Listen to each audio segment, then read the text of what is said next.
help improve and protect the integrity of the black millions and suffer. I decided to do the latter. There is no future for a people who deny their past.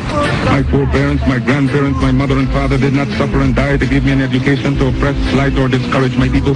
Whatsoever education I acquired out of their sacrifice of over 300 years, I shall use for the salvation of the 400 million Negroes of the world. And the day when I forsake my people, may God Almighty say there shall be no more life for you. I unequivocally rejected the racist assumptions of much white American Christianity, namely that God had created the black man inferior and that he had intended Negroes to be a servant class. He was a wooden drawers of water. I predicated my view of man and the doctrine of Imago Dei. All men regardless of color were created in the image of God.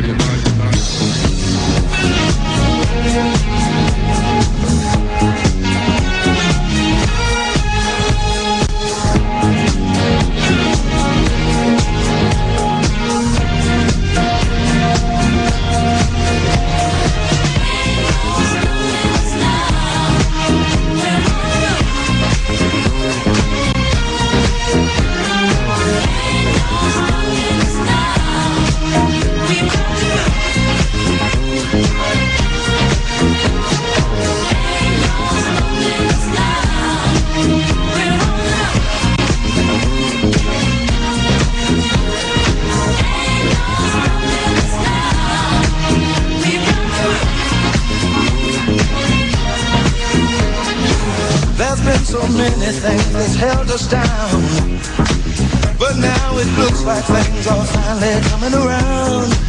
I know we've got a long, long way to go. You take us away from Africa with the intention to steal our culture. Metamorphosis.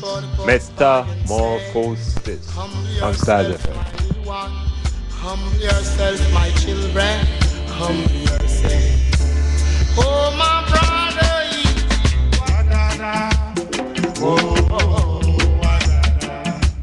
While you're done,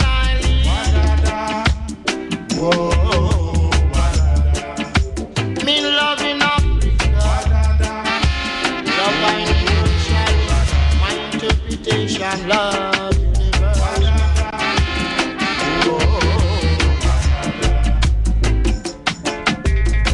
Love in Africa. Love in America.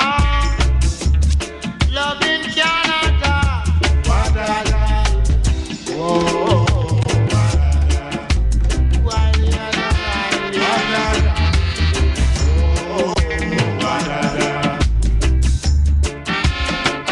Every knee shall bend. Every tongue shall take. Down in this valley, down in this valley, down in this valley of Tinastilin. Aquaba. Greeting. Rastafari, bless. Metamorphosis. A little bit behind time, but still in time. Greetings, healed, all the ones who have been listening to the steady flow of music. Now it's being interrupted to the voice, the sound of Iman Blak. I'm your host, taking you through the paces. We're into the 12th month. 52 weeks make a year. 4 into 52 equals 13. We should be in the 13th month. Now we're in the 12th. Beginning of our confusion. Metamorphosis. Serious changes. Serious challenges. In the post-Mandela era. Stay tuned. no plague shall come upon night. Keep them away, wadada. Keep them away, wadada. Black wadada. Provide for riot.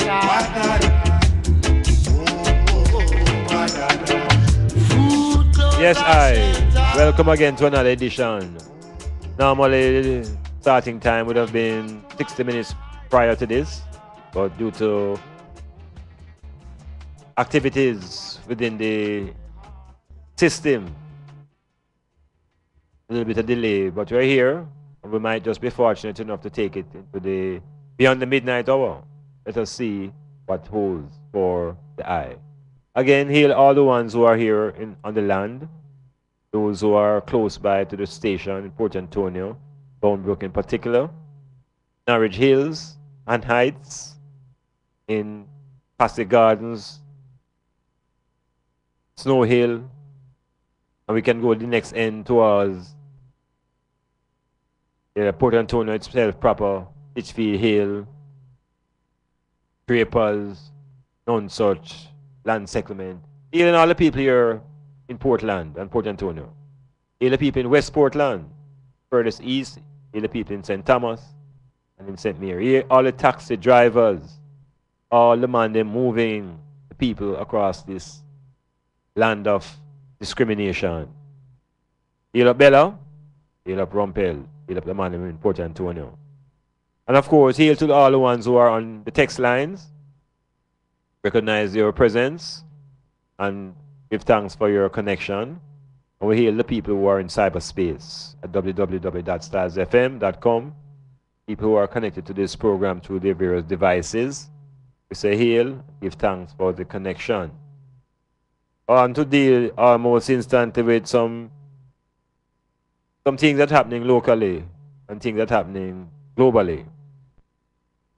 I think first and foremost, I must tell you about a brethren of mine who is a great musician. His name is Maragini. Maragini travels around the world. Maragini has been to 40 different countries. Maragini is one of these great drummers that are unknown at home. When you hear the song in the program called Historian, it is by Maragini. Maragini was living in America for the last couple of months, and he came home a couple of weeks ago. A couple of days ago, rather. And I sighted him up 2 days ago, or yesterday, day before. And I'm saying, Iman, Jamaica is the most horrible country.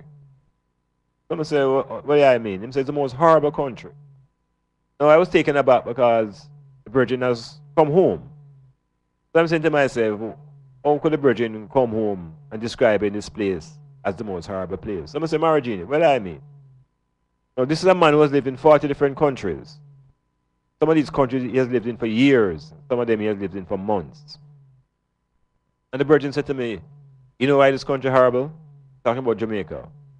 He said, this is a country where Rastafari get the least amount of disrespect and the most amount of abuse. So I said, Virgin, how you arrive at that? He said, here. He said, take an example of the here. He said, where I'm coming from, which is in America, and living in Europe for years. He said, everybody there now wearing locks. He said, all of the women wearing the thing called sister locks. And he said, locks come out of Rastafari, who created their own perception of themselves, that the society here in Jamaica call them dreadlocks. And in the concept of the dreadlocks in Jamaica, dread wasn't a positive sound. Dread meant terrible, ugly, foul smell, dreadlocks. And the Virgin said to me to see that this concept of dreadlocks now has taken over the whole world. That there are now dreadlock wigs. And people can look like they're wearing dreadlocks and get a sort of recognition. He said, I'll go back to Rasta. But in the land of Rastafari gets the greatest amount of abuse and disrespect right here on this rock. Him go further to say, look, him say when him travel abroad, him say all the tourist boards promotions is Rasta them use to promote Jamaica. Is Rasta them use.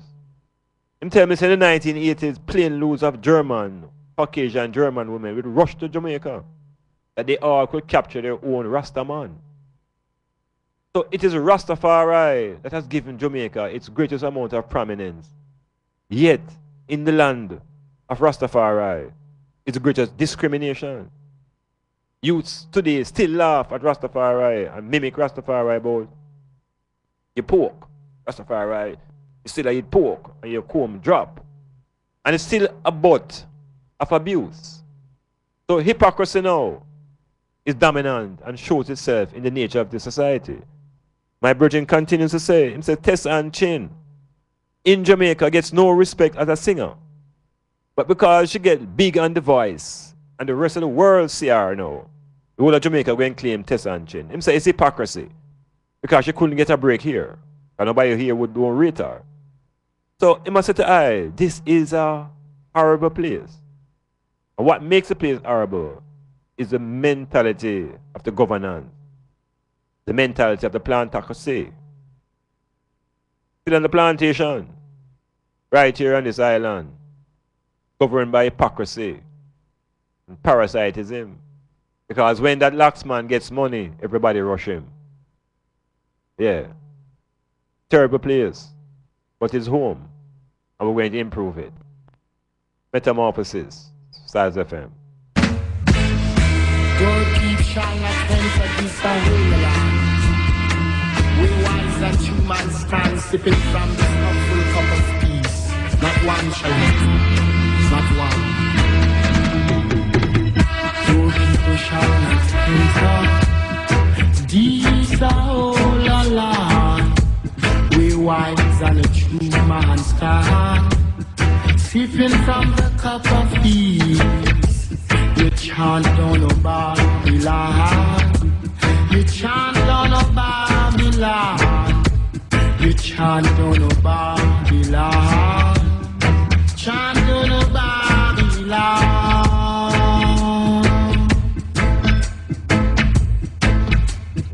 Give thanks and praise. Give thanks and praise. Give thanks and praise. You give thanks and praise to the whole man of creation.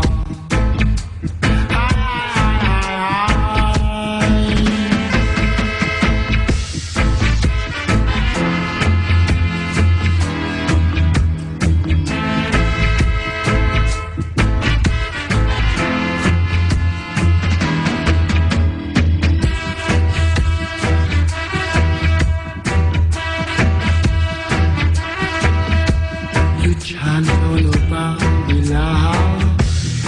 Chant on the Babylon. You chant on the Babylon. Chant on the Babylon. Give thanks and praise. Give thanks and praise. Give thanks and praise. Give thanks and praise to the whole man of creation. Hi, hi, hi, hi, hi, hi. Don't keep shouting back. These are all alone. They wise and true and stand, sipping from the cup of peace. Yeah, Metamorphosis here. Man, really into a different sort of meditation because we're in a month that very, very deceptive. The month where black people tend to expend all their resources into some issues that are irrelevant. You know, this December here is when we must hold strain with our finances. We must hold on to our money because the demand for this thing is going to increase next month. So there's certain discipline and we'll have to exercise if we want to be in a better position in the next couple of weeks. So let us learn from the past that in the month of December, there's nothing spiritual about December. December is a month of economics. December becomes a month when people try to extract your resources from you. So it's also important now that we put a discipline within our own meditation. And we save our resources for investments more than for spending in this time. Now, I want to say a little bit about something before we get into the essence of Metamorphosis. I passed through the UA campus earlier in this year week. I'm sort of involved with putting together a conference on international football. And that will be next year, April, at the Mona campus. So I had to be there as part of the chair to bring the thing together.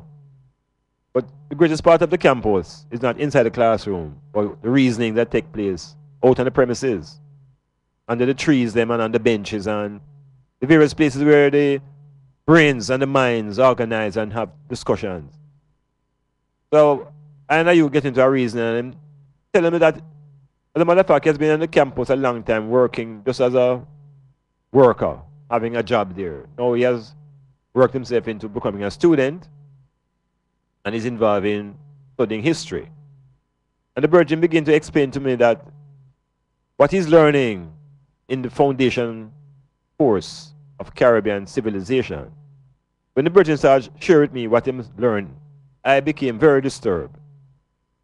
Because in the history that the Virgin is being taught, there is seems to be an effort to insist on the black mind that you must come to the understanding that it is black people who sell out black people. This line has been bandied around for the longest time.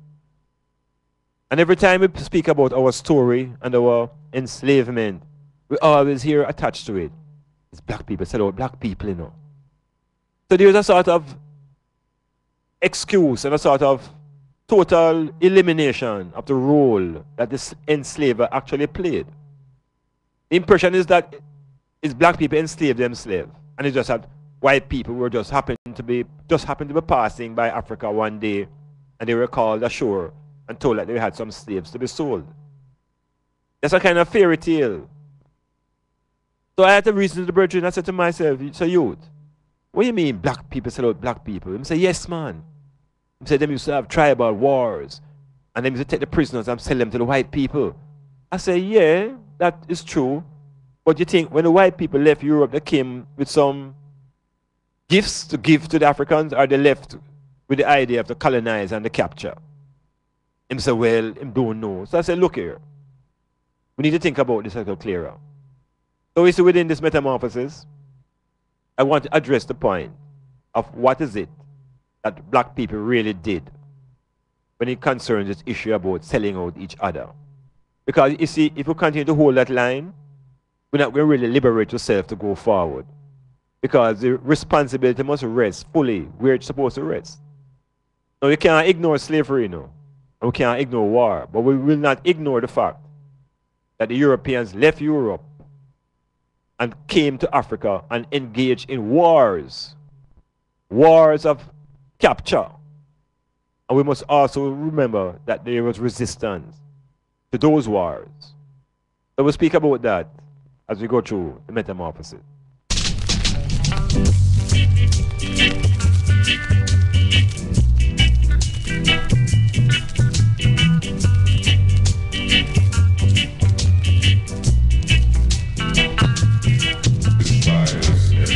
Travel up the old rough road to find my breed, to find my breed. Call so loud, search all around. No one could ever cry. They call me now creation, brave enough, brave enough, brave enough. They call me now creation, brave enough, brave enough, brave enough. Creation, rebel, they call me.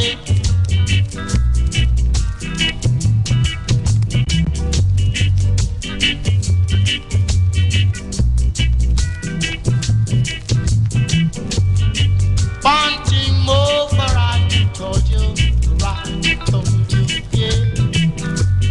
Right told, for I told you. Wanting more for I told you. Pants shoe and my feet, yeah. Pants to my waist, yeah. Pants shirt and my back. It's gone, it's gone. They call me now creation, brave enough, brave enough, brave enough. They call me now creation, brave enough, brave enough, brave enough. Bravest in the morning, bravest in the evening,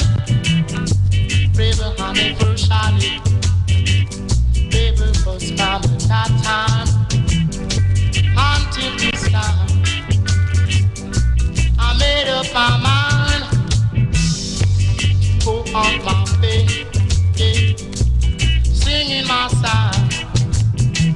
Maybe I will find good on the other side, yeah. Creation rebel, they taught me. Yeah, Metamorphosis here, Dr. Iman Blak, your host. I also want to try to dispel the mythology of black people, selling out black people into slavery, and sort of absolving the Europeans of their direct plotting and scheming and destructive behavior.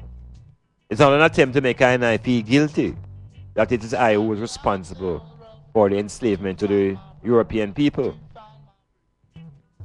So a lot of the stories that we get from the Europeans, what we call his story, always suggesting that it is black people who sell out black people. And a lot of us are glad to hold on to that. To sort of give a kind of satisfaction of the evil of dark people. But the reality now is that we must explore and expose the intentions of the Europeans from the day they sailed out of Europe. What were their intentions? What does it mean to civilize? How can the Europeans civilize Africans? When the first Europeans had to sit at the feet of the ancient Africans to become civil. We know about the Greeks. We know about the Greeks as the first developed European civilization. We also know that the Greeks had to go and sit at the feet of the Egyptians. We know that the Greeks had to go and sit at the feet of the Ethiopians. So how is it that it is the Europeans who are going to civilize African people? The only way that is possible, is unless civilized means something different. Because what the Europeans brought to Africa was not civilization, but the destruction of black culture. And it was disguised in a thing called Christianity. So there's no way I and I can hold on to this idea of black people selling out black people, and that brought the African race into slavery. And the same way we have to reject the idea of Europeans bringing civilization to African people who are already more advanced. So what they brought was destruction and not advancement.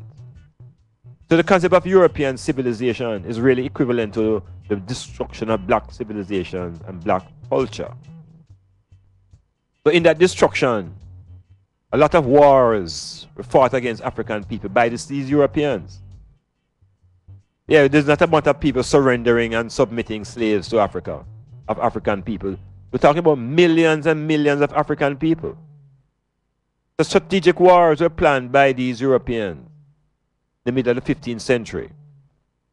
And we must again bear in mind that the Greeks and the Romans, who were the most advanced of European civilizations, they sat at the feet of black people. It is black people who brought civilization and culture to Spain and France and to the regions that they call the Mediterranean Europe. So it's black people who have always been the teachers. It's black people who have blackened the universe with consciousness. So how can we turn around now in the 15th century and tell ourselves that we are being educated and being civilized by barbarians coming out of Europe? It is that barbaric teaching now and philosophy why we are so confused in the West. Yes, we have totally forgotten ourselves. There's a disconnect between the 15th century Europeans coming here and the BC era of Greeks and Romans going into Africa. There's a major disconnect, and our historians must address this. It's a very, very serious disconnect. And because our perception of time has been disjointed, it's difficult for black people to see themselves. Because you have to see yourself through time and space. And if the time sequence is disconnected, the eye will have a difficult time seeing the eye self. So we're looking into the whole notion now of black people selling out black people, the mythology. And I dispelling that myth.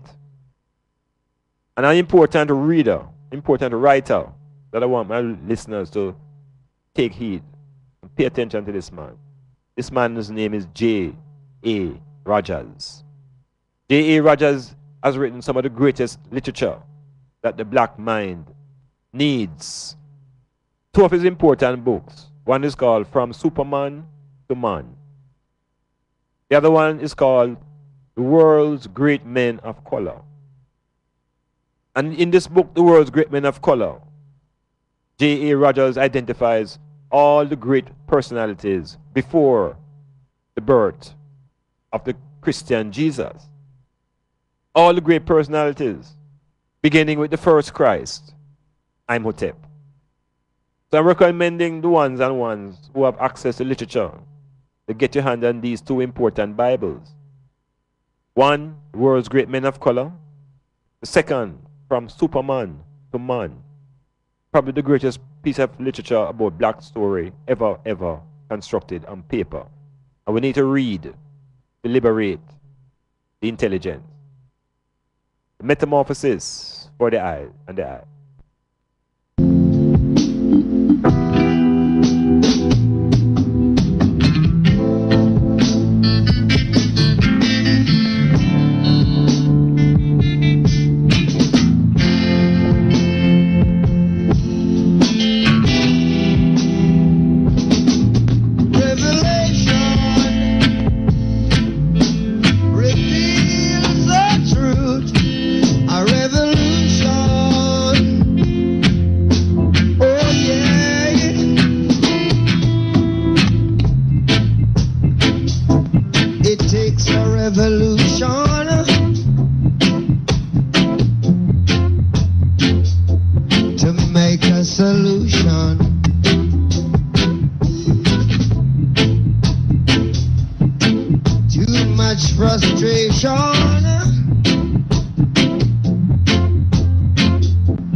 Think it's our fault. We have us convinced that it is I and I fault why I and I is in slavery. Yes, and it has been taught and that it has been preached consistently that black people sell out black people. And no black people are good. And you see, if you grow on that and you hear it long enough and you begin to accept it into your internal mechanism of thought, it becomes a controlling ideology. It can't be that. This is a set of people who left and by design set out to capture and enslave people who were open-armed and willing. And the whole idea of slavery being a so-called institution from the early inceptions of man. I and I must be careful how we define the types of slavery that exist.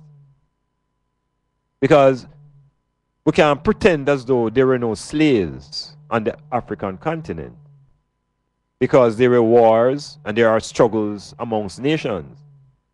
And anybody who is captured becomes a prisoner. And our prisoners at a certain level can be classified as slaves.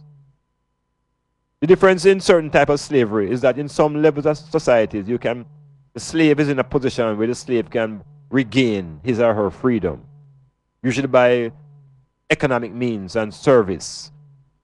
So slavery is not an unknown institution. What is unknown to black people? And this I want to make a very important point.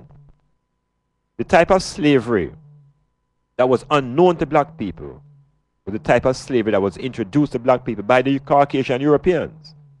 This type of slavery, we call it chattel slavery.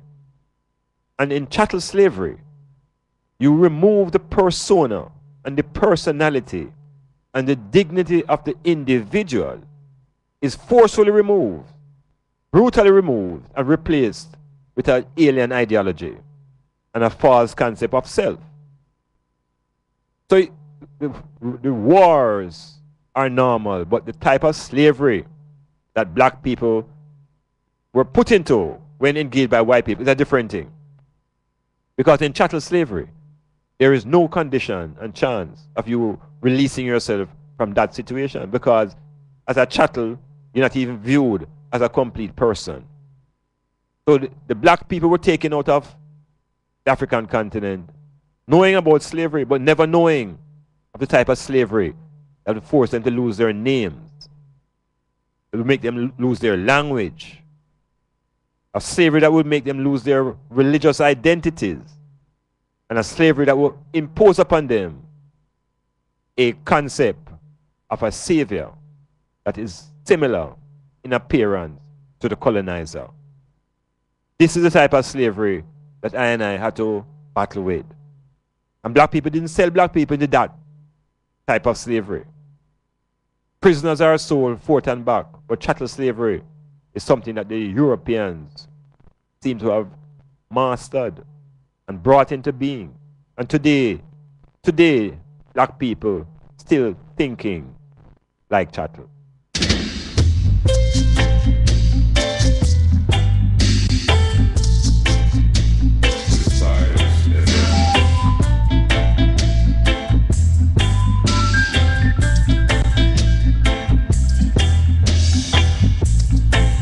We're moving into I-word, sound, and power.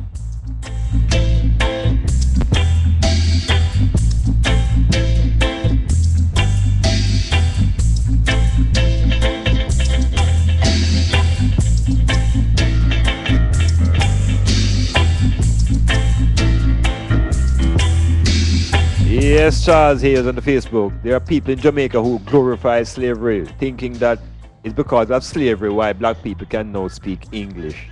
What a piece of hastiness. Eh? People are trying to claim that slavery has improved the life of Africans. Yeah. Because slavery has exposed us to Jesus Christ. We knew about Imhotep, the first Christ, 25,100 years before the birth of the Christian Jesus. Serious thing going on. We are holding on to the idea that we have sold ourselves out, and therefore we deserve to be enslaved. And therefore it is the white man who has now rescued us with his form of slavery. These are fantasies. These are illusions. These are the signs of miseducation. And in the same day, we are taught to believe that it is the white man that has freed us. It is him why we became emancipated. So everything is because of him. It's him why we get captured. And in this capture, he has saved us. And in our enslavement is him emancipatory. So we have done nothing for ourselves. What a thing.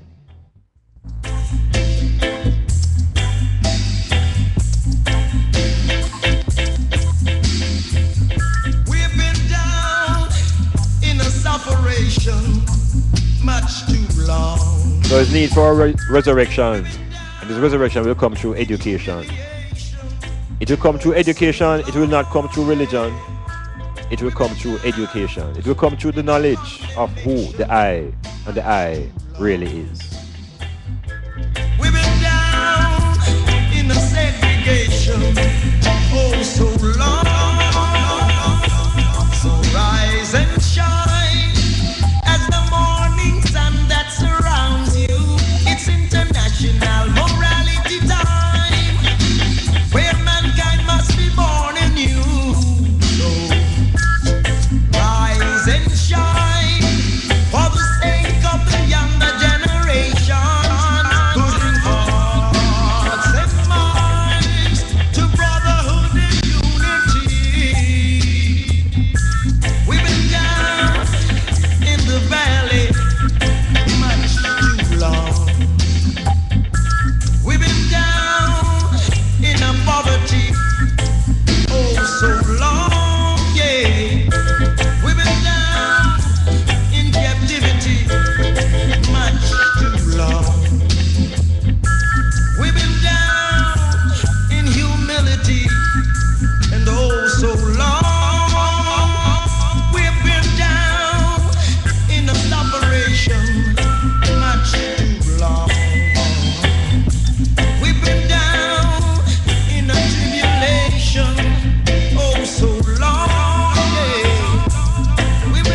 So to rise and shine, Bunny Wailer tells us we must rise and shine. What we're trying to rise up within the metamorphosis is the intellect, the intelligence, the I. I look like within black people that has been given a heavy beating, then beat down with intellect, beat down with intelligence. Because when your intelligence is reduced below the knees, you can call that person something like a Negro. So we must work to elevate intelligence and use intelligence to guide I and I in our actions. Intelligence. And it's an important part of the identity. The I. The I. The highest level within the self is the I. The highest affirmation that one can make is the statement, I am. And if you repeat that to the self over and over, you begin to realize that the I is a reality. I am. I am. It is a statement of being. It's a statement of being existence. The I am. And once you recognize the I, then the I can exercise its power of the will.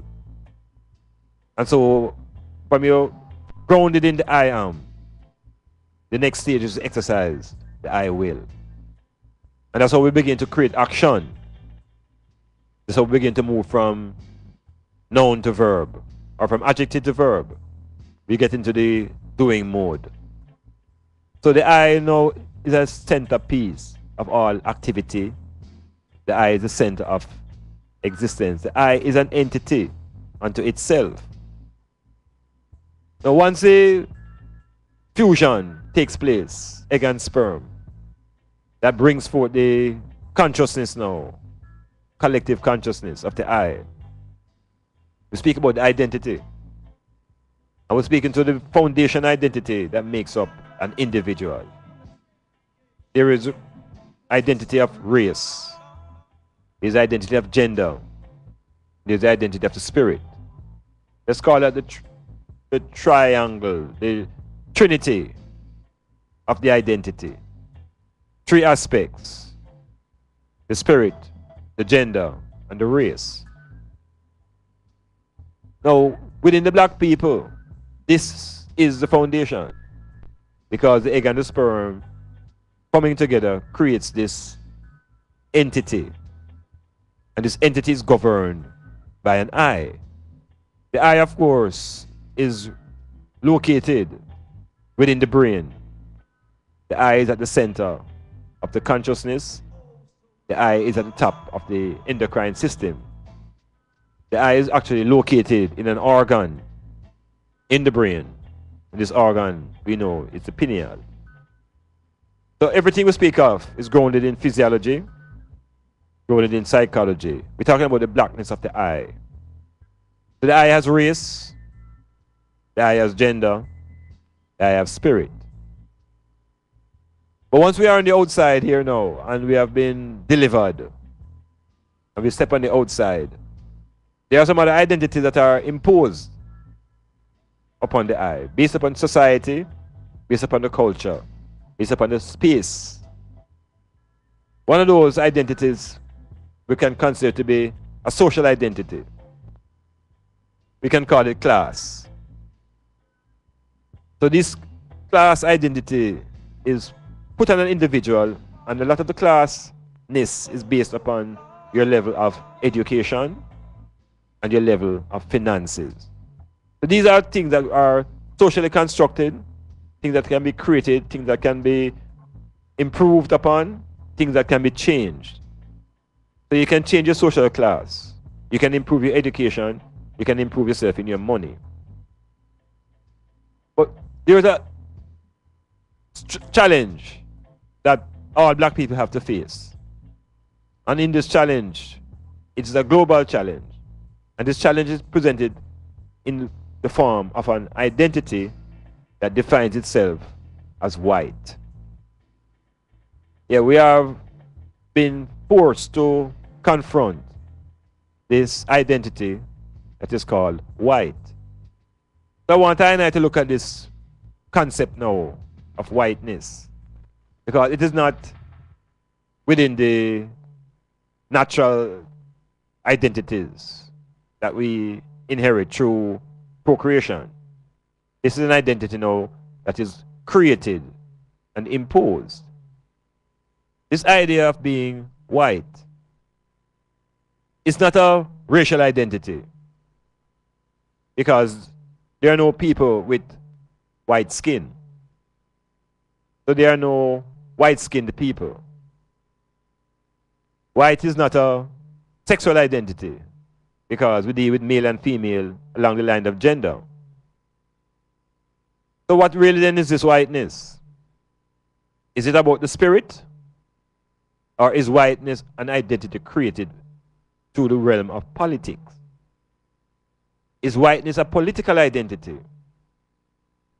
Because when we look into the globe and study the levels of race that exist, we know about the Asian people, Orientals, Indians, we call them Asians. We know about the black people, called Africans. But there are also European people. These are people who lack melanin and are Caucasian in their racial identity. So then what can we therefore classify as white? So we have the racial identity of the Europeans. He's a Caucasian. The black people are black people and the Asians are Asians. White, therefore, is not a racial identity. White is a construction by the European people. It is the Caucasian people who have created this identity called whiteness. It's a political identity. It's an identity around which the European people and the Americans and the Caucasian people rally. This whiteness is a political construct. It is not a racial identity. We just need to be aware of that distinction.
How do we regain our identities? How do I and I as black people speak to the issue of identity? Because we seem to be confused a great deal about whether we should identify ourselves as black or African or Jamaican or African Jamaican or neither. What is the foundation that we rest on? What is our physiological foundation as it comes to identity? The European is confident and the European is sure because his racial identity is being Caucasian. There's no if and there's no but about that. And in order to face the world as a unified bloc, these tribal ethnic groups that were at war for decades, Greeks, Poles, and Slavs, and Brits, and you name them, they have rallied around this political identity called whiteness. Now, the school system gives us the impression that white and black are in opposition. And so, not because we're going to say that race of the people we call white, the real definition is Caucasian, does it mean that the people who we're calling black, are they really black? And we want to point to all sorts of things to define ourselves as not being black, because man point to our shoe polish and man point to all kind of things and say that is black and so forth and so on. But let me put it this way. Black is a biological state to begin with. It is a biological state because it is created by hormones and organs within the body of black people, African people. That's what makes I and I black. So it's not a matter of having a color. It's a state of nature. It's a state of oneness with radiation. It's a state where our bodies can hold all the radiation, and in that holding it, we become black. There's no reflection. There's no escape of light. So our blackness now cannot be compared and opposed by people who lack melanin. In other words, now, if we break away from this, black and white people are opposites. Because there are black people, but there are no such thing as white people. Yes, there are black people, because the people with melanin are black. But white is a political identity that Caucasian people have taken to protect themselves. And in this identity, their images in religion and their images of control all take on the impression of being white. So I and I know to become strong in our identity, we have to identify ourselves fully for what we are. And at the biological level, we are black. Issues arise because there are a lot of people who are biologically black, but they are psychologically Europeans. In a Jamaica terms, we call those people roast breadfruit, because they have the presentation at the biological level of having melanin in the skin. But their brains have been so washed, they have been so enlightened, that the blackness has come out, and they now operate like Europeans, moving around in black skin. Frantz Fanon did speak about the black skin, the white mask. Liberation is what we need.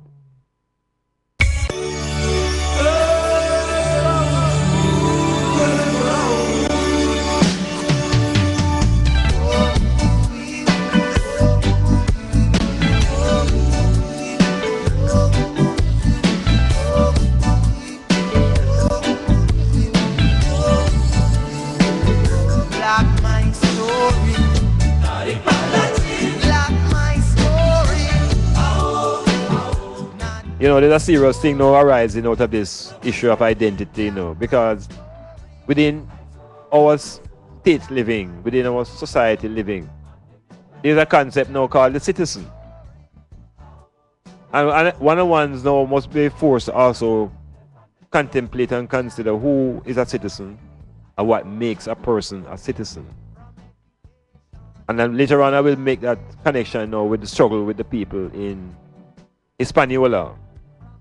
Struggle of the Haitian people who are now being made stateless because their identities are being tampered with. The notion of being citizen is being taken away. Can someone take away a person's citizenship?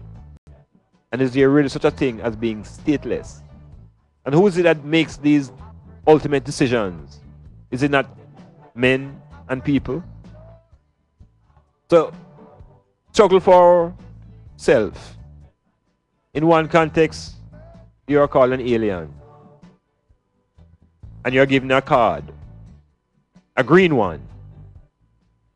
And there's a battle for the alien to become a resident. Because ultimately, the state is supposed to provide a citizen with certain rights. The right to work, the right to live, the right to shelter. These are supposed to be rights that are granted to a citizen. So people will struggle to become citizens. People will do things to change your citizenship. So these are identities that can be played around with. You can play around with your citizenship. You can play around with your nationality. These things are imposed. These things are not what we call innate aspects of identity. So the black man has to sort himself out.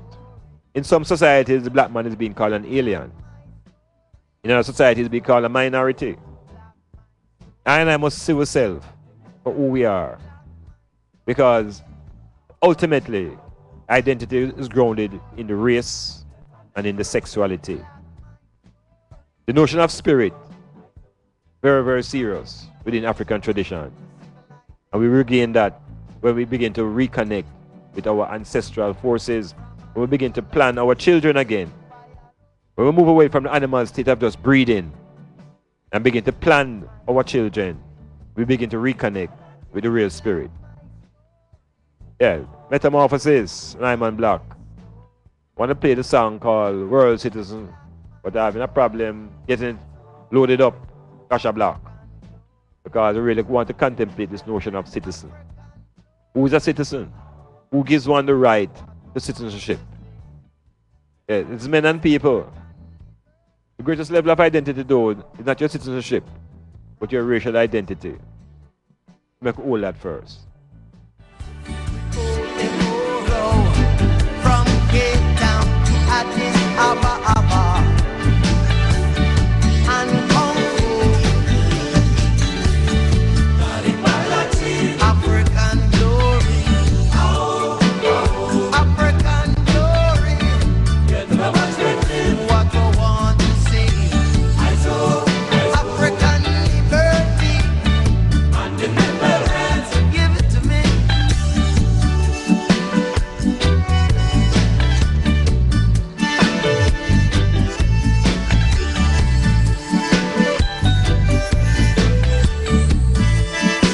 Oh, Blak my story,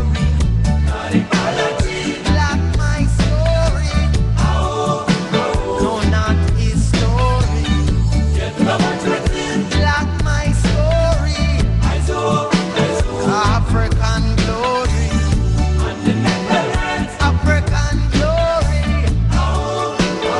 What we got to say must be African. So within the identity now, it is critical that the people who are melanin based in this Western world begin to recognize their ancestral land.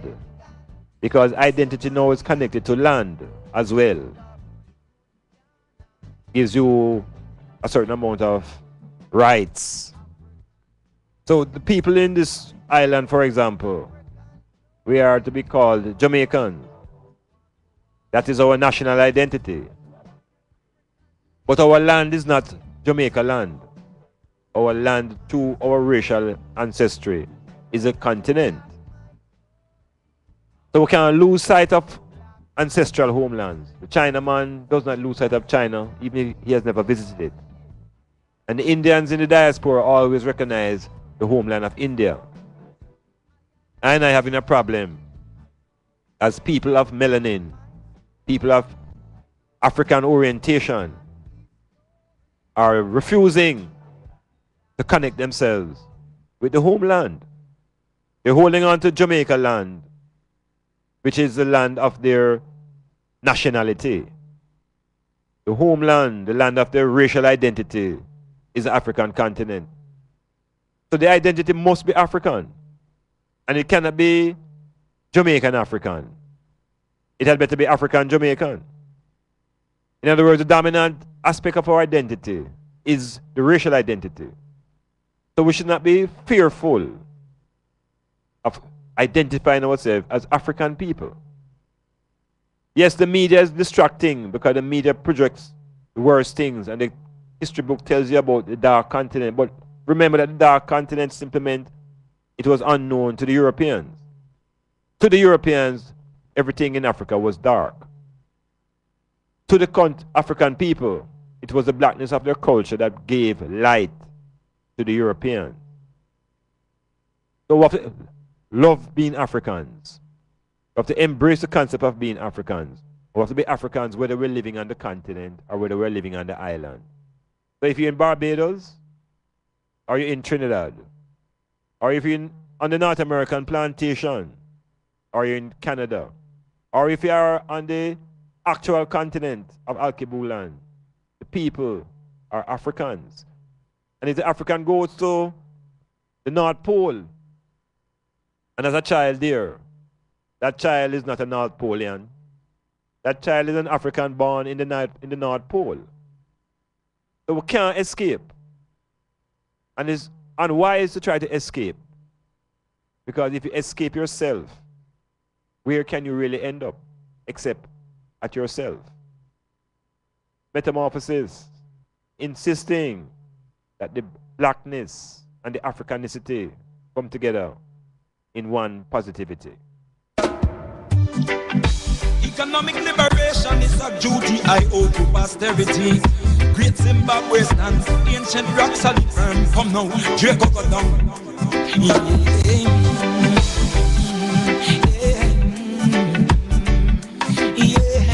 Great Zimbabwe walls, great Zimbabwe walls, great Zimbabwe walls, great Zimbabwe walls. When they saw Zimbabwe walls, they said it was the foundation.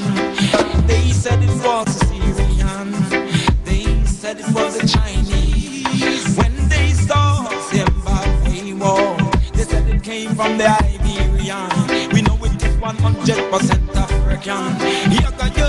Naga naga na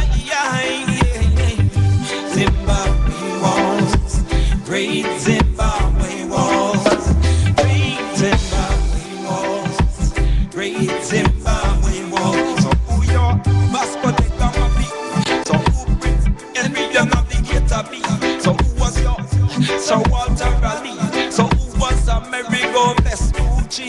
Some kind of Johnny come lately, talking about them make some kind of discovery. Iman is the living anthropology. Iman is the living archaeology. Yaga yaga yo, Zimbabwe wall, great Zimbabwe wall, Zimbabwe walls, great Zimbabwe walls, great Zimbabwe walls, great Zimbabwe walls. When they built up the Aswan Dam, it was the Western archaeologists' plan to flood with historical Sudanese land. Afraid of the glory of the Nubian, afraid you will see your connection. You go to Zimbabwe, great Zimbabwe walls, great Zimbabwe walls, great Zimbabwe walls.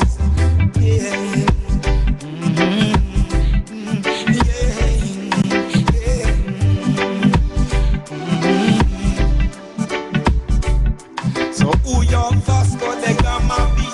So who Prince Henry your Navigator be? So who was your Sir Walter Raleigh? So who your Christopher Columbus? Iman is the living archaeology. Them talking about them make some kind of discovery. Iman is the living anthropology. Yeah, the Metamorphosis goes on, getting some phone calls and some texts. One of my text writers saying that, you know, what am I saying? What am I saying? I said, boy, this took so far. Okay, this person wanted to just repeat the books by J.A. Rogers. One was called From Superman to Man, and the other one is called The World's Great Men of Color. They're two very important books that we should have that could easily displace King James and his book of fairy tales and allegories. The books are World's Great Men of Color, J.A. Rogers, and From Superman to Man. Yes, my brethren also just give me a phone call there, reminding me again, of course, how difficult it is for I and I as black people to accept ourselves as Africans. Europeans, of course, can't call us anything otherwise but Africans. But the propaganda has been so strong anti-Africa that the devil is considered an African because the devil is described as black. So what we're really running from now is the imagery of black and all the negative imagery through the media and the movies and the books of being black. We need to use our knowledge now and overcome that ignorance. The knowledge of our blackness. That we have been black before Abraham was born. That we have been black before the creation of Adam and Eve as a mythology. That we have been black before the birth of King James. We have been black before the Solomonic lineage. And I have been black from the days of the Dogons. So for thousands and thousands of years, blackness was all about perfection. Blackness was a perfect state. The molecule, the carbon is black. But over the last 2,000 years, there has been a heavy, heavy propaganda campaign to demonize and to discredit everything that is black. To the point that people now say, if the thing black, it can't good. It is time for the re-education. And so it's also important to speak to the opening and the recent launch of the Rastafari University of Higher Life Learning to address some of these deficiencies as they exist in this present system. Metamorphosis goes on.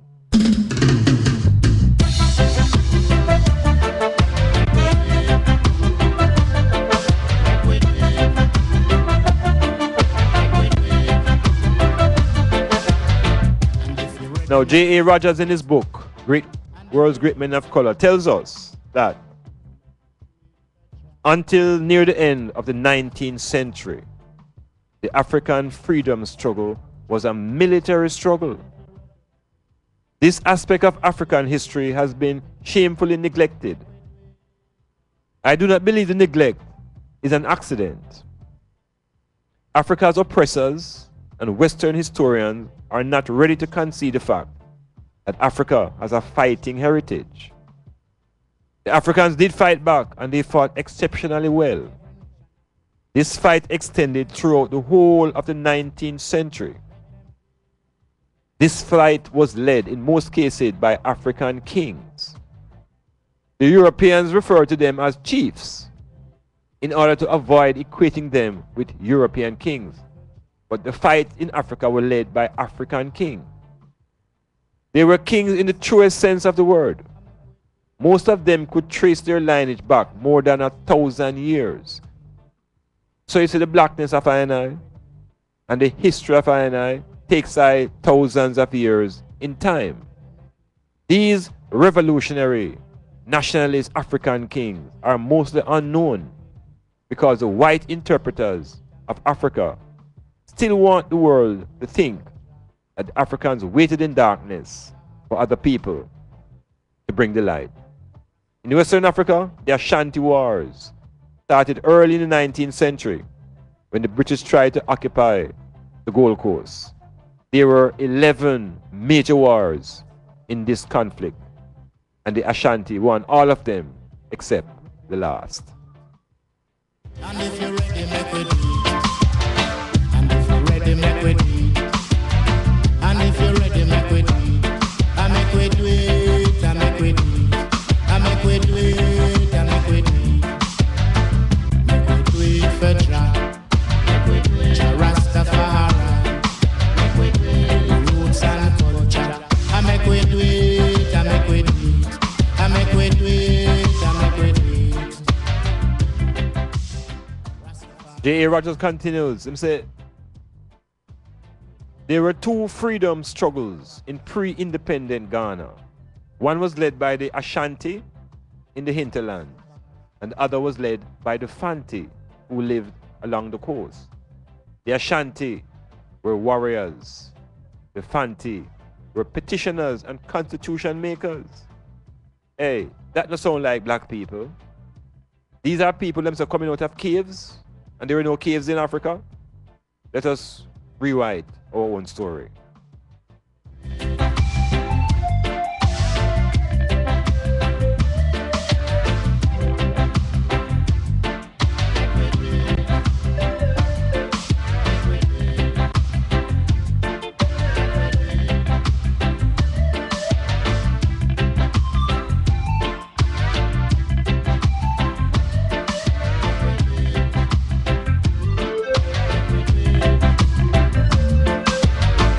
J.A. Rogers continues. He said, in other parts of West Africa, resistance to European rule was strong and persistent. While the drama of Ashanti and other tribal nations was unfolding in the Gold Coast, an Igbo slave rose above his humble origins in Nigeria and vied for commercial power in the marketplaces of that nation. You see, because the stories we have been given were given to us by the enslavers, by the Caucasian European people, nothing about it would be very positive. That would add to I and I motivation or struggle. So we have to read widely. We have to read from different perspectives. And we must begin to read the writers who are of African nature. We have to read African story. So J.A. Rogers, some people say that he has roots from Jamaica. I am not so sure, but checking it out. Very important writer. J.A. Rogers, from Superman to Man, the world's great men of color. A lot of our educators and our students and our population in general think that before the birth of Jesus of Nazareth, there were no great men. There were no black men who were great before the birth of Jesus. But we hear about Imhotep and we hear about Aesop. Anybody know about Aesop? I thought Aesop was a white man because Aesop is great for his fables, his wit and wisdom. It was shocking when I recognized that Aesop was an Ethiopian, blacker than I. We must read and we must write our own story.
The Metamorphosis continuing. Dr. Iman Blak, your host.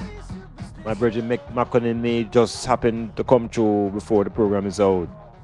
We'll get into our discourse on the Rastafari University having its launch last week or early in the month, and on Sunday, September 15th, the university will be presenting its first lecture series to be at Lanzalon, startup time is 2 o'clock. End up time is around 6. We'll have our first presenter being our bursar, our sister in Empress Donnet, will give us an overview on the educational system and show some of the deficiencies that has caused our problem in society. We'll also have another Empress Stella Headley, coming out of the UK. He'll speak to administration and the importance of administering. He's the first black woman to have a radio station in the UK. He'll be our second presenter. And our final presenter will be our principal, Dr. Jalani Nair, who will speak to the future and the initiatives being taken by the university.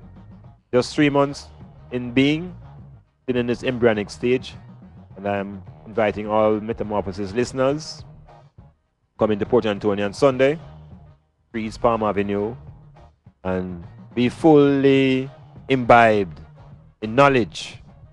And I'm sure you will leave a stronger and a more positive black person, individual. And as we strengthen the nation, we strengthen ourselves by strengthening our individual selves. So all the people in St. Mary, Pauline, I want to see in Port Antonio, I want to see Valerie from Springbank, I want to see Dirk and Patrick and Callie from over in Norwich. I want them tune in to Lanzalon on Sunday at 2 o'clock. Rastafari University of Higher Life Learning having its first lecture. And it should be, yes, engaging. So we'll continue within the deconstruction section of the program. And in this section here, we talk about the allegories and the mythologies and the fables that are all wrapped up in the book of King James. So a very important section, I think, of the program, where a book that is important to black people, that has been made to be important, that even our greatest intellectuals embrace it without any question. And it's very disturbing that there are questions that people are unwilling to ask because of the fear. What is the fear? The fear is about going to hell. The fear is about losing our soul. And so the black people have been trapped into this box and unwilling to step out because they may lose their soul. What then is the soul that can be lost? And what is this great fear? Well, this book here called the Bible, it is foundation to Western civilization. It is a foundation text. It actually gives Western civilization some story upon which it builds its beginning. Just like how Rome starts on the story of a wolf nursing 2 boys to adulthood. Western civilization has its own beginning story. This beginning story, of course, is locked up in the King James Version of the Bible. This beginning story is about the Genesis. Very important word, you know. I think that we must recognize that this book of Genesis is not one book. It's almost 50 chapters making up one Genesis. So within that story of the Genesis, it's not just about the creation now. It's also about the history and the life of a certain amount of people. A certain type of people. Not every people is considered to be a part of this Genesis story. So there are persons who are disconnected from it, and there are people who connect themselves to that story. For example, the great Oriental people, the Asian people, the Indians and the African and the Chinese people, who make up over 2 billion population, they are not connected to the Genesis story. In their consciousness and their history and their culture, they're not a part of the King James Version of reality. So the Chinese man can have his own New Year. He's in a different calendar.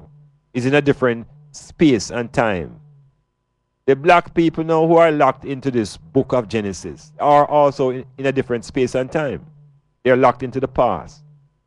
They're locked into a distant past, which allows other races now to go right past. How does the book work? It tells us about a beginning, but then it also speaks about an end. This end now was created by the floods of Noah. And the floods of Noah should have created the first end of the world. But there's going to be a new beginning. Now, I keep saying to ones and ones, the people of Africa, the black people, the people who were brought into enslavement into this Western world, it is very important that each individual take a chance and think. Yeah, think. What does thinking require? Thinking requires activation of your brain. Now, a lot of persons are not accustomed to using the brain because the brain is for thinking. When you read the King James Bible, the book thinks for you. So any questions that come to the mind, you go into the book to search for the answer. You don't search yourself. You search that book. And the book provides an answer.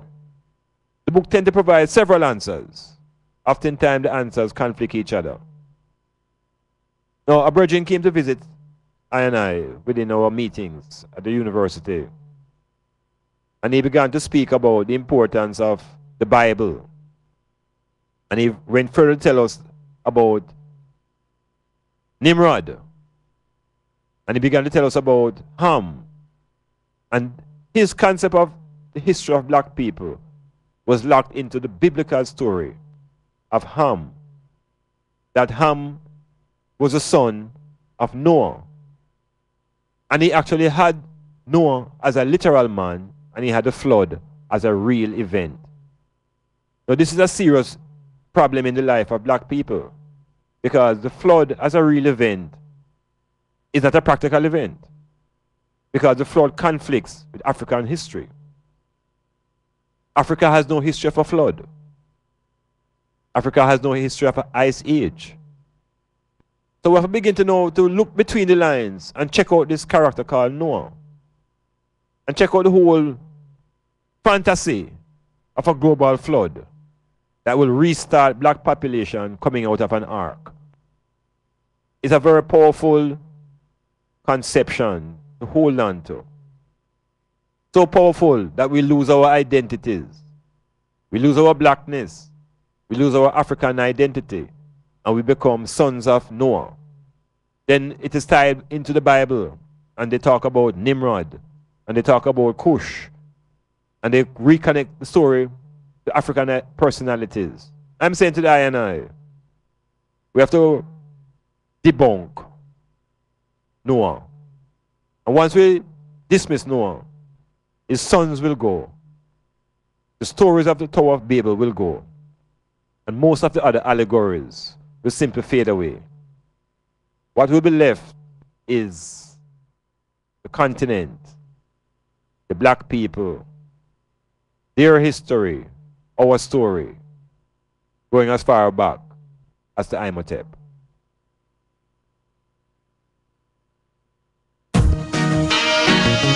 Yes, we're getting stronger, and Babylon I get weaker. Yes, we're stepping up stronger, coming harder, ain't looking back, feeling stronger, ready to launch the attack. Do you remember when we were the cream of the crop? Is our Bible at the carbon we got? They took us away from Africa with an intention to kill our culture, but through the power of the Most High, our mental capacity get wider. Coming harder, ain't looking back, feeling stronger, ready to launch the attack. Do you remember when we were the cream of the crop? They stole our Bible at the carbon we got. This is the time to live as one. Help your brother man from out of the slum. It's no crime, it blood that you run. To liberate yourself, you have to renew some. Coming harder, ain't looking back, feeling stronger, ready time you remember when we were the cream of the crop, they stole our Bible. And the carbon we got emancipate your mind from slavery. I know one day Jah will set us free. So the emancipation of the mind comes with the accumulation of knowledge. And again, I'm going to make reference to J.A. Rogers and his book, World's Great Men of Color.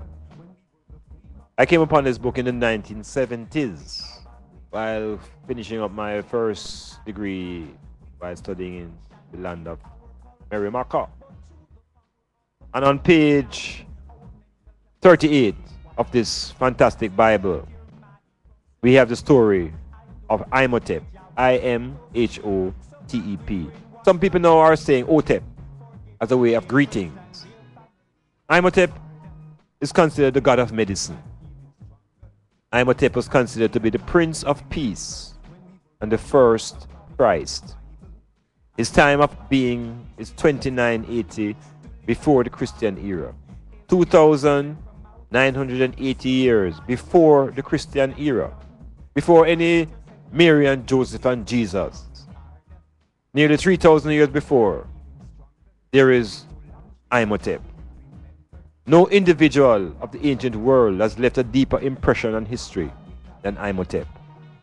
He was the real father of medicine.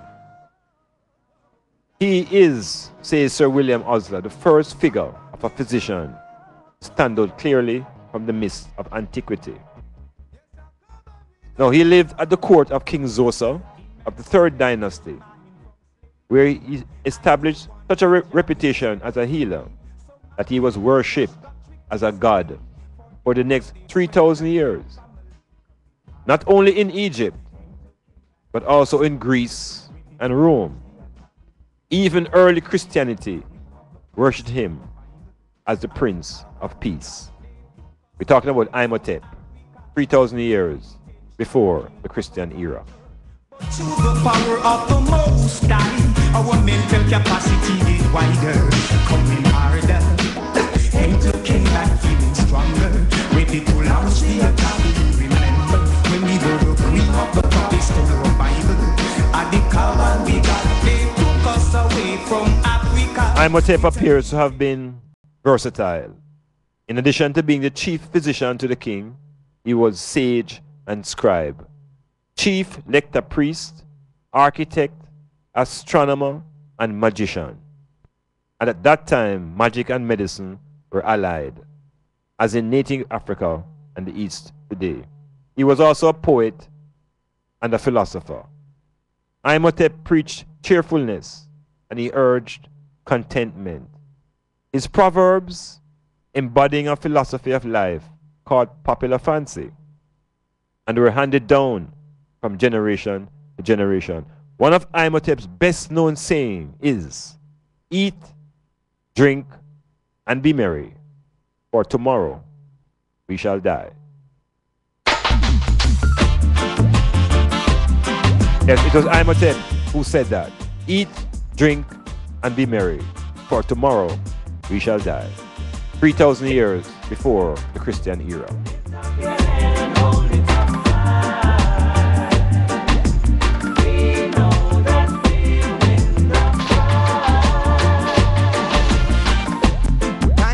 In order, still we striving for better, and we not gonna stop till the battle is won and we get justice.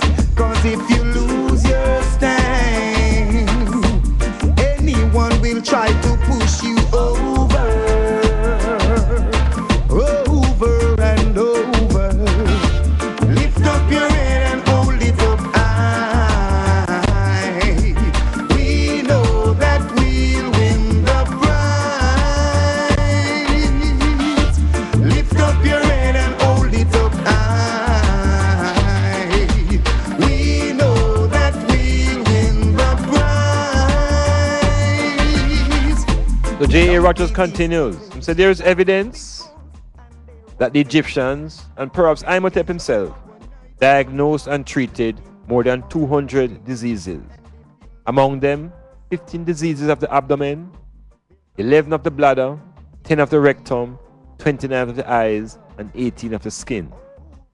They knew how to detect diseases by the shape, color, or condition of the visible parts of the body, as the skin, the hair, the nails, and the tongue. Imhotep, it is said, knew of the circulation of the blood, which is 4,000 years before it was known in Europe. I say it again. Imhotep knew about the circulation of the blood 4,000 years before the Caucasians knew that the blood flowed.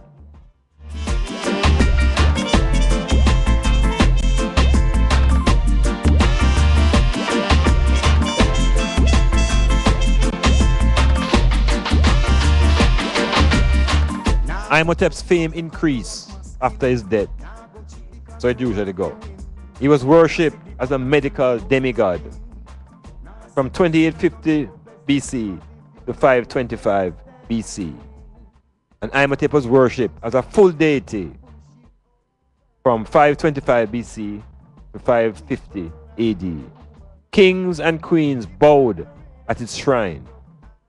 Later, he was jointly worshipped with the great conqueror, Metamorphosis III.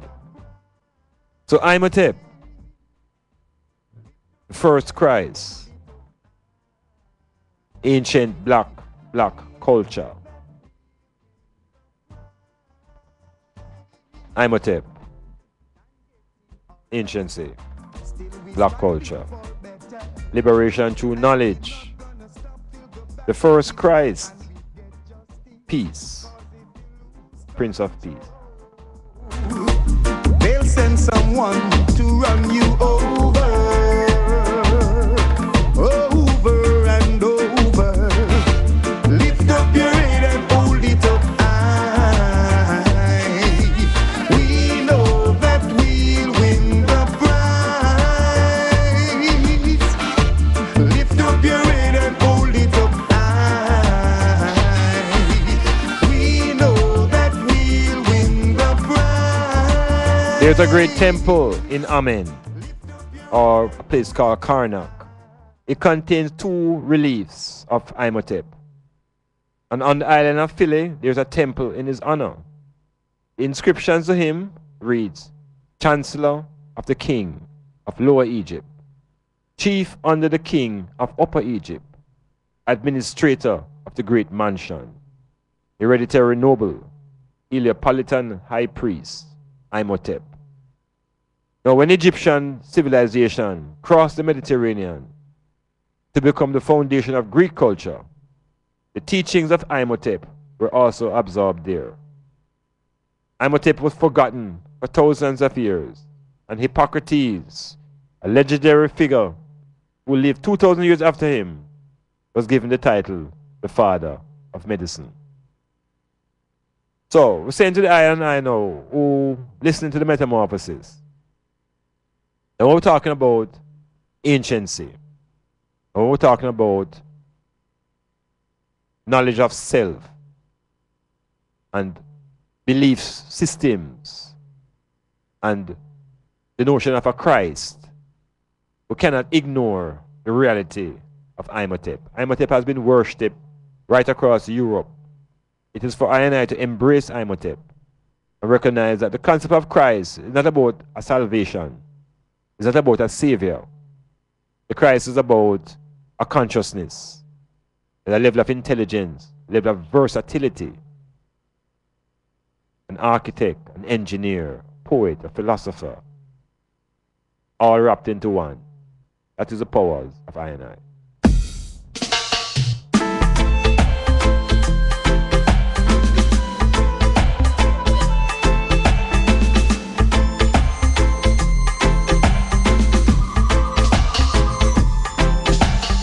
Sun is shining, the weather is sweet. Make you wanna move your dancing feet. Up to the rescue.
now.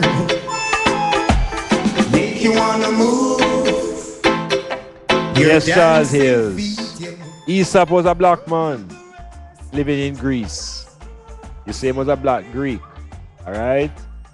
So was Alexander Pushkin, the father of Russian literature. Black man, you know. We can't even fathom in this region that a black man could build literature in a place called Russia. Black people, you know. Alexander Pushkin.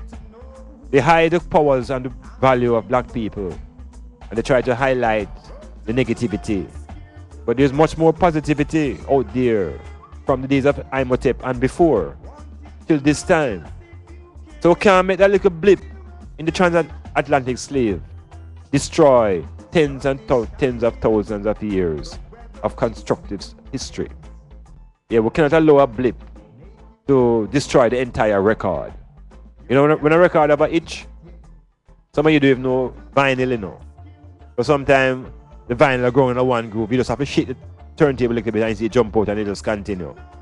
That's how you shake up yourself and get out of this rut. It's only a rut. It's not forever. Yes, our record is too great for that to happen.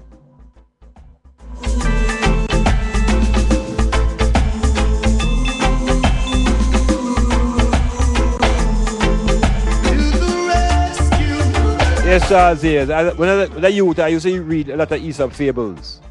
But I would never get the impression that Aesop was a black man because wisdom was never attributed to black people. Yeah, man, I could never vision that Aesop was a black man because his words were so high and his philosophy was so deep. Yeah, the impression is that nothing positive comes from the black people. But you see, the more we know about our story, and the more we read J.A. Rogers and know what happened before the birth of Christ, Jesus the Christ, yes, that is part of the process of freeing ourselves from mental slavery.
Yeah, I gotta big up the Splash team, boy. The Splash team so big I can't read all the man them name on it.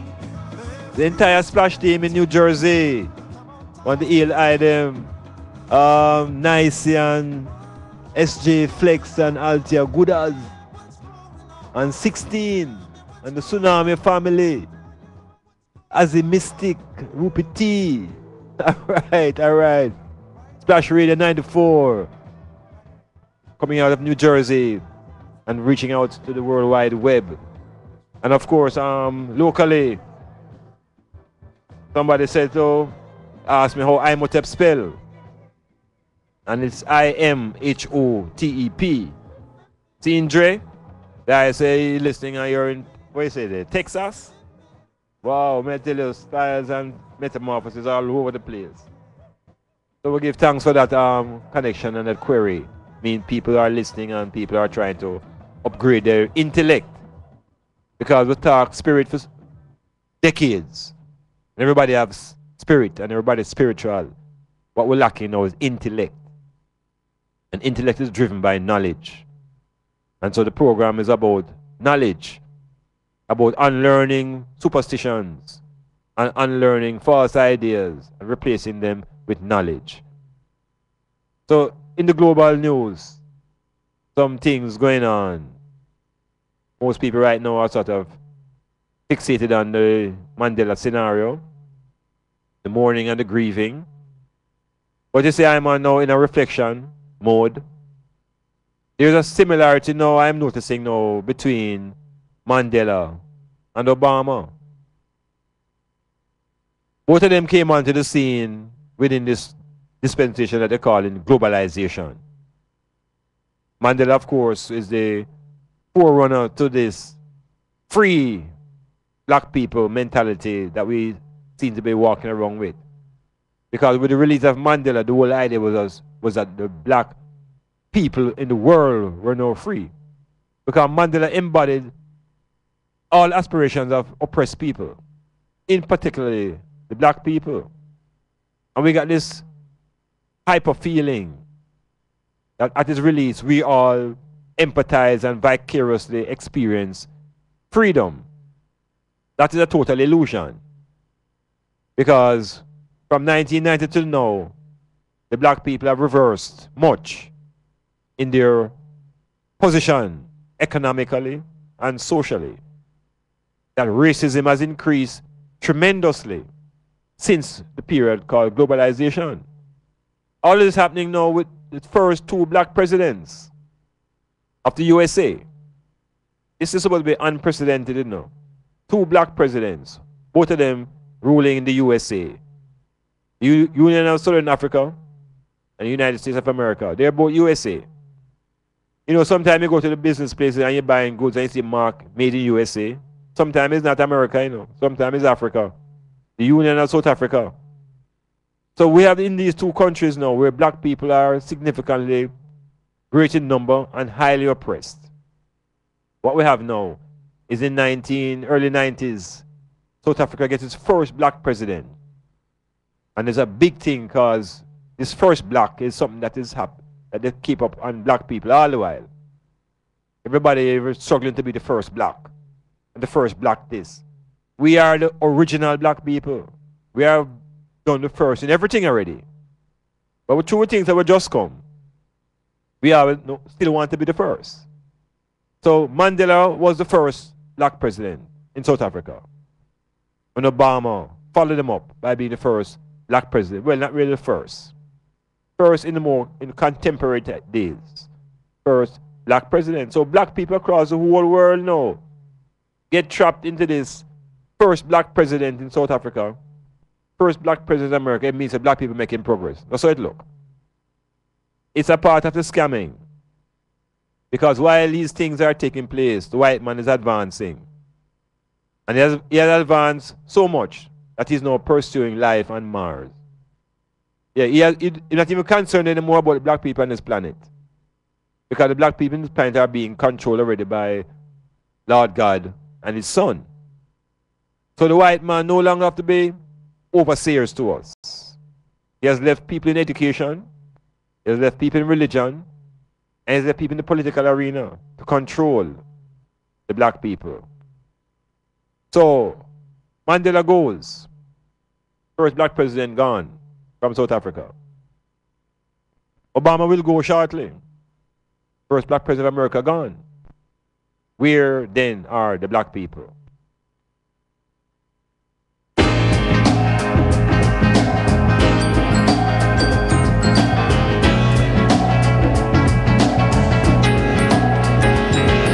Whoa, oh, mercy, mercy me. All things ain't what they used to be now. Where did all the blue skies go? Poison is the wind that blows from the north. Alright, so the man said not in Texas, I'm in Chicago. Alright. I wonder what the temperature's like. I hear it says near zero. No temperature. What a place. Oil wasted on the oceans and upon our seas, fish full of mercury. Oh, mercy, mercy me. All things ain't what they used to be. Radiation underground and in the sky. Animals and birds who live nearby are night. Oh, mercy, mercy me. All things ain't what they used to be. What about this overcrowded land? How much more will you from man? Can't you stand that?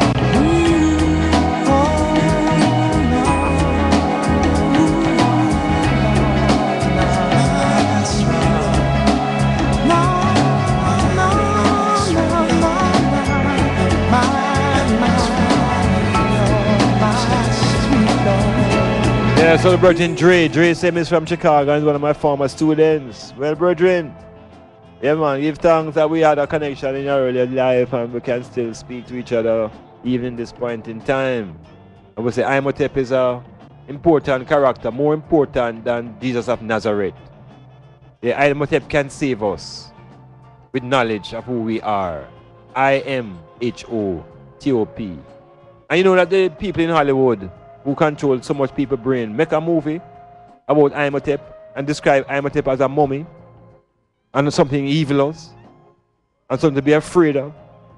Yeah man, them trying to frighten us away from Imhotep. But Imhotep is the first Christ.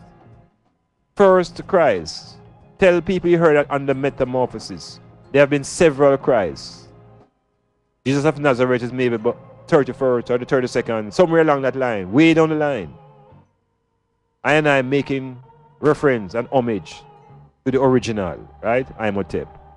But we're still dealing with the news. And I am saying from this perspective, the revolutionary spirit of black people have been dosed.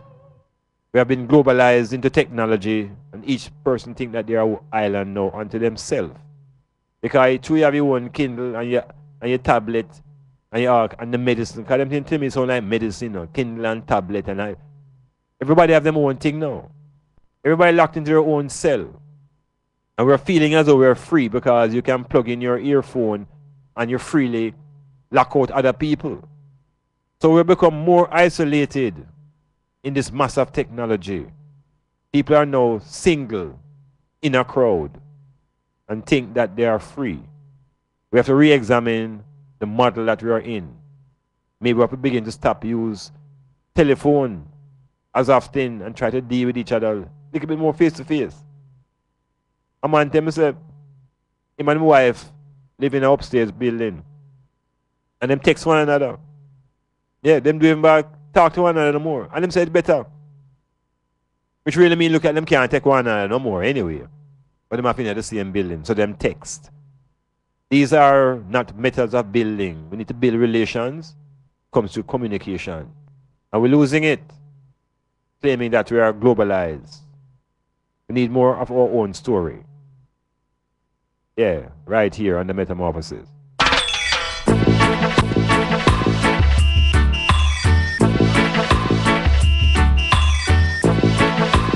I shall sing as long as I live, and as long as I live, I shall sing, and I shall sing as long as I live, and as long as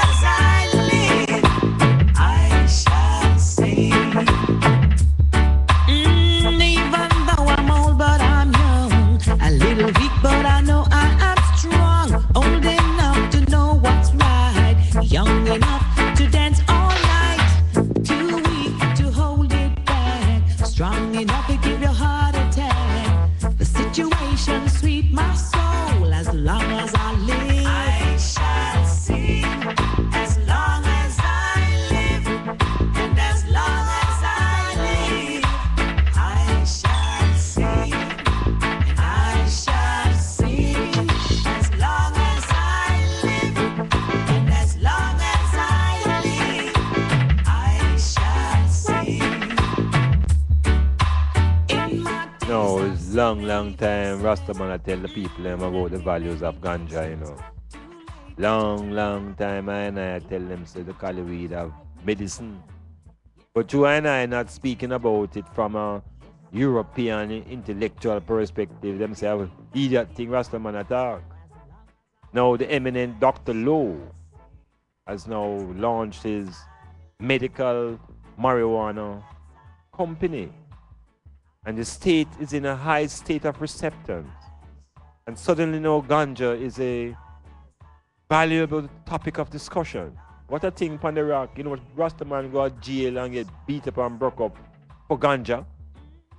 And now it is being glorified because the state is recognizing the state, the same man that will make up the state smoke the ganja, you know. But as a body called the state, you're now moving into these formal discussions. Why? Because the colonial masters are legalizing ganja in their lands. Yes, the Europeans have been doing it for a long time, but the Americans are now doing it. So guess what happened? The little mimic leadership of Jamaica now must follow. And the mimicry is a very serious mimicry because we don't have any original leadership and thinking in this island. There's plenty mimicry. And what does the mimicry, how does it manifest itself? You look into the court system and you see thousands of people, hundreds of people getting in front of the courts every day for ganja. And when they go in front of the courts, they pay $100 and they are sent out. Guilty, $100. Guilty, $100. Ganja, guilty, $100. What it was costing the state, as a matter of fact, the state was benefiting tremendously from these $100. But our society now was becoming criminalized. A lot of people didn't recognize that one ganja spliff or the one herb charge would go on your record. And then when you're trying to travel out of this country into the same North America place now, you'll find people were being prevented because they had a record.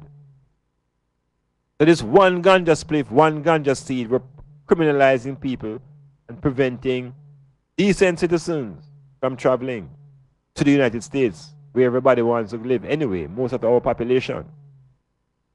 So the law is serving not only the people who want to smoke ganja, it is certainly benefiting the class of people whose children were being victimized by this silly, outdated law. So the law is not being changed because of Rastafari or because of poor people. Rastafari and poor people have been the victims and the brutal, at the brutal end of the society over the same ganja issue. Now the idea now is to transform ganja into something medicinal, something beneficial. Everybody's celebrating. But I and I will not celebrate because the celebration would be false. The medical marijuana industry, as is being proposed, will not benefit I and I in any direct way. The benefits for I and I will come now, not from ganja, but from pursuing the industrialization of the hemp. Leave the Babylonians and the Romans with their new discovery. And I should take the health benefits from medical ganja. But we want money now. We want money. We want capital. And money will not come to poor people by the development of medical ganja. That's going to be controlled by the industries. What the poor people will do is end up buying the products. But for us to have money in our hand and to change the economic situation, And I cannot be caught up on the ganja trail. Of allow the ganja smoke to go on. Rastaman's pay enough price already, we suffer enough for ganja. Till today. Where we can do what we can do to break the bondage of oppression is to pursue not the ganja anymore, but to pursue the hemp. Yeah, Rastaman still don't understand. Most of our farmers still don't understand the difference between non-smoking ganja, which is hemp. Hemp has 0.03% of the chemical THC, which makes you high. You cannot get high from hemp, but you can get rich. Make you start think rich and leave out the high. Rolino, what's Pele now? What a beautiful goal from Pele! El Rey! The way that Maradona has been able to do. And he's hurting England again here. This is a brilliant run. It's one of the World Cup great goals. Set. They get away first time. Tyson Gay right alongside Usain Bolt, but here he goes, streaking away already. It's Bolt all the way. He's looking round at Gay. Watch the clock. It's goal for Bolt, and again he's done it again. A new world record for Usain Bolt. They say lightning doesn't strike twice. The world belongs to Bolt. Berlin belongs to Bolt. 9.58. Yeah, we're into the sports section here now. Now, I want to use this section there to speak to something happening to our ballers. You know, of course, the country has been under this drug microscope for the longest time. And we've been trying to put our house in order in terms of administrators. And the man them who have been benefiting from the work of our runners. They are the ones who come in jacket and tie and sit in the royal box and drink drinks. They're the ones who are responsible for putting the infrastructure in place to protect our athletes. And we find that them kind of falling down. And there's an effort, I think, to structure the athletics properly in terms of drugs and nutrition, that type of stuff. The football world now, there are some players who have benefited from the expansion of our national football program. In other words, in 1994, Jamaica hired a Brazilian called René Simoes. And Simoes was given the task of qualifying the national team. Simoes was not given the task of being the technical director to build the Jamaican football program from the grassroots up. Simoes was asked to qualify the national team. Simoes succeeded in his target, and he did qualify the team. He qualified for the first time, and to date it has been the only time. But since 1998, a lot of our local players have been moving out. A lot of them have been going into Europe, and more lately, a lot of them have been going into North America. Well, in the early movement, the direction was really England. Here we are now, 10 years later, from that experience, or even more. And we get getting some reports out of London, or out of England really, about some of our players, and what is it, the status. My concern, of course, has always been life after professional sports. A lot of our sports persons don't really visualize their life after the game. And then that's when the reality sets in. We have a report of one of our ballers named Teddy Johnson. And that Teddy Johnson has been declared bankrupt. We also hear that allegations are spinning wild about our most decorated oldest footballer, active player, in terms of Pepe Goodison, that he has been caught up in an allegation about spot fixing, match fixing. So, I'm saying this to say to the one them who listening. We need to have a sort of system in place that will help our sportsmen before they even become professionals. They begin to visualize what is it they will do after the game is over. It's not a very easy thing to do, but it is necessary, because we find that a lot of our sportsmen and athletes, they crash a few years after being on the top as a performer. Some man say I'm broke now. And years ago, he was on top of the world. What happened to his money?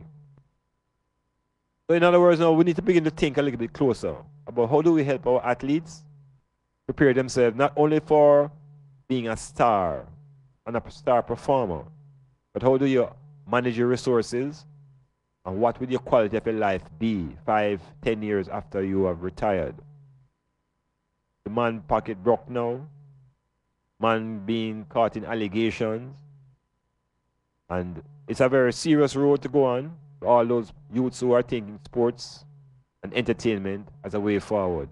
You have to begin to organize and surround yourself with people who have planning skills, people with money skills, because earning the money is not sufficient. And if you have the concept of money make for spend, you're going broke very quickly. So we have to change up the philosophy around money. Our sportsmen earning the big bucks have to realize that the first use of the money that you make is not to spend it, but to invest. The second use of the money is really to save it. And then when you have saved and invested, you begin to spend what is left. In this way, you will always have money because the money will always be turning over within the realms of investment. If some training is needed. Then, of course, can't leave the section of without talking about our Premier League. I'm convinced now, after watching Jamaican football for 20, 30 years locally, that it is ISA that controls our Premier League. Yeah, it is ISA schoolboy football that is Jamaica's Premier League. It is the highest quality of play. It is the best prepared teams and the best coaches are at that level. That is our Premier League. It is from that league that players should make our national team. Yeah, that is our Premier League. Because the deception that's going on in the island is that the team that plays on Sundays and Wednesdays is Premier. It is not the Premier League. It is our National League. But it is not our Premier League. Who saw Georges play Wolmer's? When last you ever see two club sides play that level of soccer? When last you ever see the national team play like that? May I say that is ISA that controls our Premier League.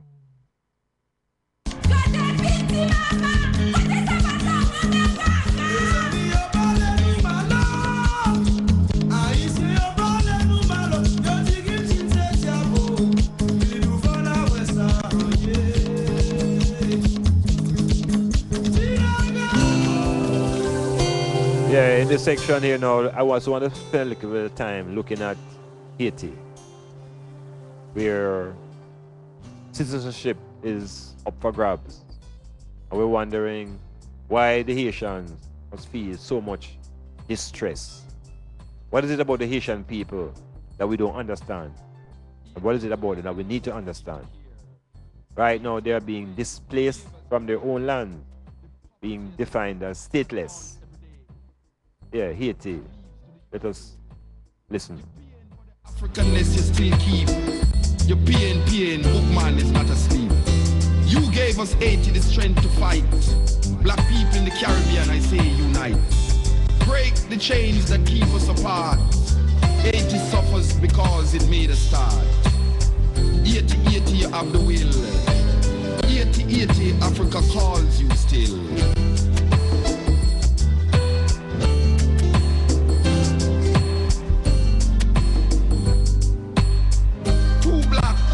Strong, you have to pay. Blacker than night, never seen the day. But too black is always the reason for your pain. But your fight for freedom will not be in vain.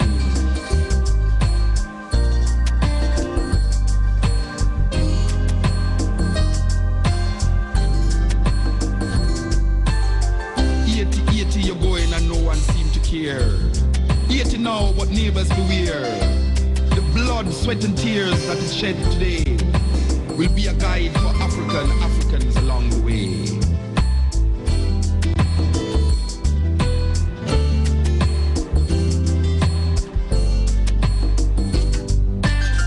Cuba beware,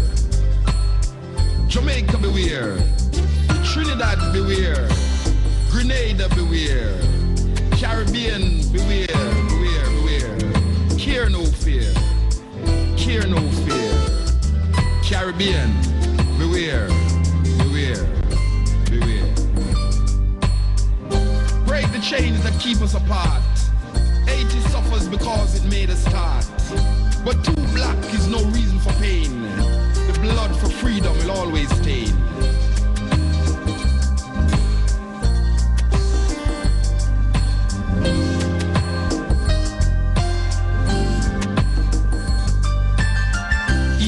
You have the will.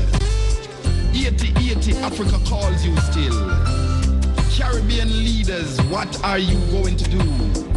Today it's 80, tomorrow it's you. Today it's 80. Yeah, what is so significant about Haiti? I mean, I and I here on this Jamaica land, one of the greatest things that separate I and I from the Haitian is the language. The Haitians are speakers of the French. And I, colonized by the British, we speak English. And on that difference, we are educated to believe that we are different. We're not reminded that we are all black people. We're not reminded that we share the ancestral African land. We are told of a difference. And the difference is language. Of course, we know about the syndrome that emphasizes the differences. The Haitian people are such an important people in this region that the Europeans have vowed to forever keep their feet on the necks of the Haitians. Once you don't know that, you begin to read Haitian history from the lens of the European.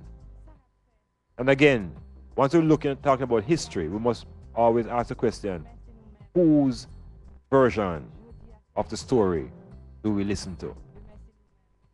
Now, if we recognize something, even in the Caribbean here, English-speaking Caribbean, not much is spoken about Haiti in a positive light. Whenever we hear about Haiti, it's always about voodoo and obia and destructive, evil things. And the impression, of course, is that everything there is black and ugly. It's a heavy brainwashing. Heavy brainwashing. But what Haiti has done will make the white people hate Haiti forever. What the Haitians did under stern leadership was to reject white racism and was to outright establish a free black state in the midst of enslavement. This is what is fascinating now, This is what we need to recognize when we talk about Haiti. The French had their revolution, so did the Americans, 1776 and 1780 a little bit. The Haitians, black people, observe and under great leadership decided to declare and fight for its own liberation. The Haitians did not fight for freedom, The Haitians fought for their liberation. Two different things. And in that liberation struggle, the Haitians were able to establish a free state on this island called Hispaniola. A free state in 1801. What it means in terms of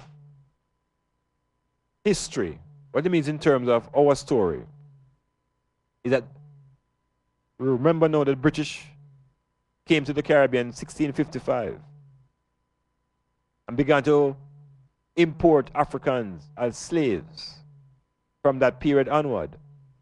So can you imagine, with slavery over 100 years in activity, the Haitian people in the midst of slavery would drive away all the European forces with military victories and establish the island as a free state. This is what is driving Caucasian and European civilization to forever depress the Haitians. Because in their mind, the Haitians show too much integrity and too much self-confidence to challenge Napoleon, France, England, and to drive all these European forces out of the Caribbean. It was through trickery that the leader Toussaint Louverture was brought into France, tricked by Napoleon. And in the history books, Napoleon is projected to I as a hero. So we need to rewrite and rethink how we view Haiti, one of our closest neighbors. And remember that it is the Haitian Revolution that fueled the Morant Bay Revolution. That Bookman Doty traveled between Haiti and Jamaica. That the Haitians still come here in their plight, landing in Portland, trying to escape the depravity and the conditions that are known on that island. And look at it now. Years ago, there was an earthquake that struck Haiti and Haiti only. It didn't even shake the Dominican Republic.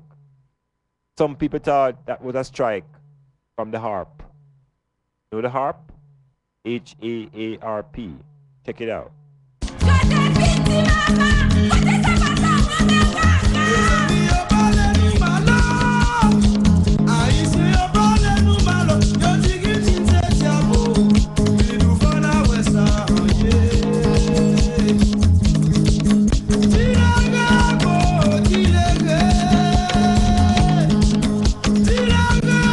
Dr. Ben tells us that the first Africans that were brought into the Caribbean were not brought from Africa, but they were brought from Spain and taken from Spain to Haiti, all inspired by the Pope and the bishop called Bartholomew de las Casas.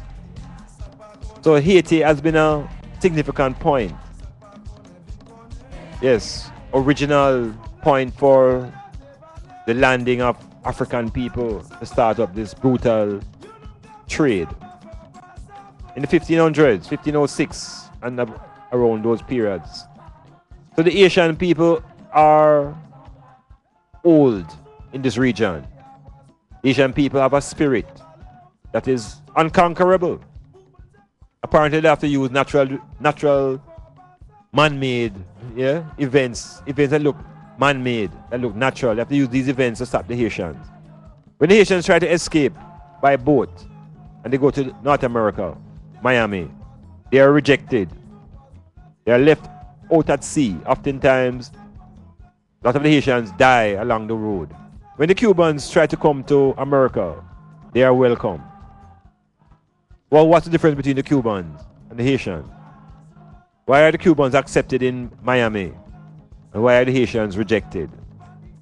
We'll look into these things because Cuba and Haiti are our two closest neighbors.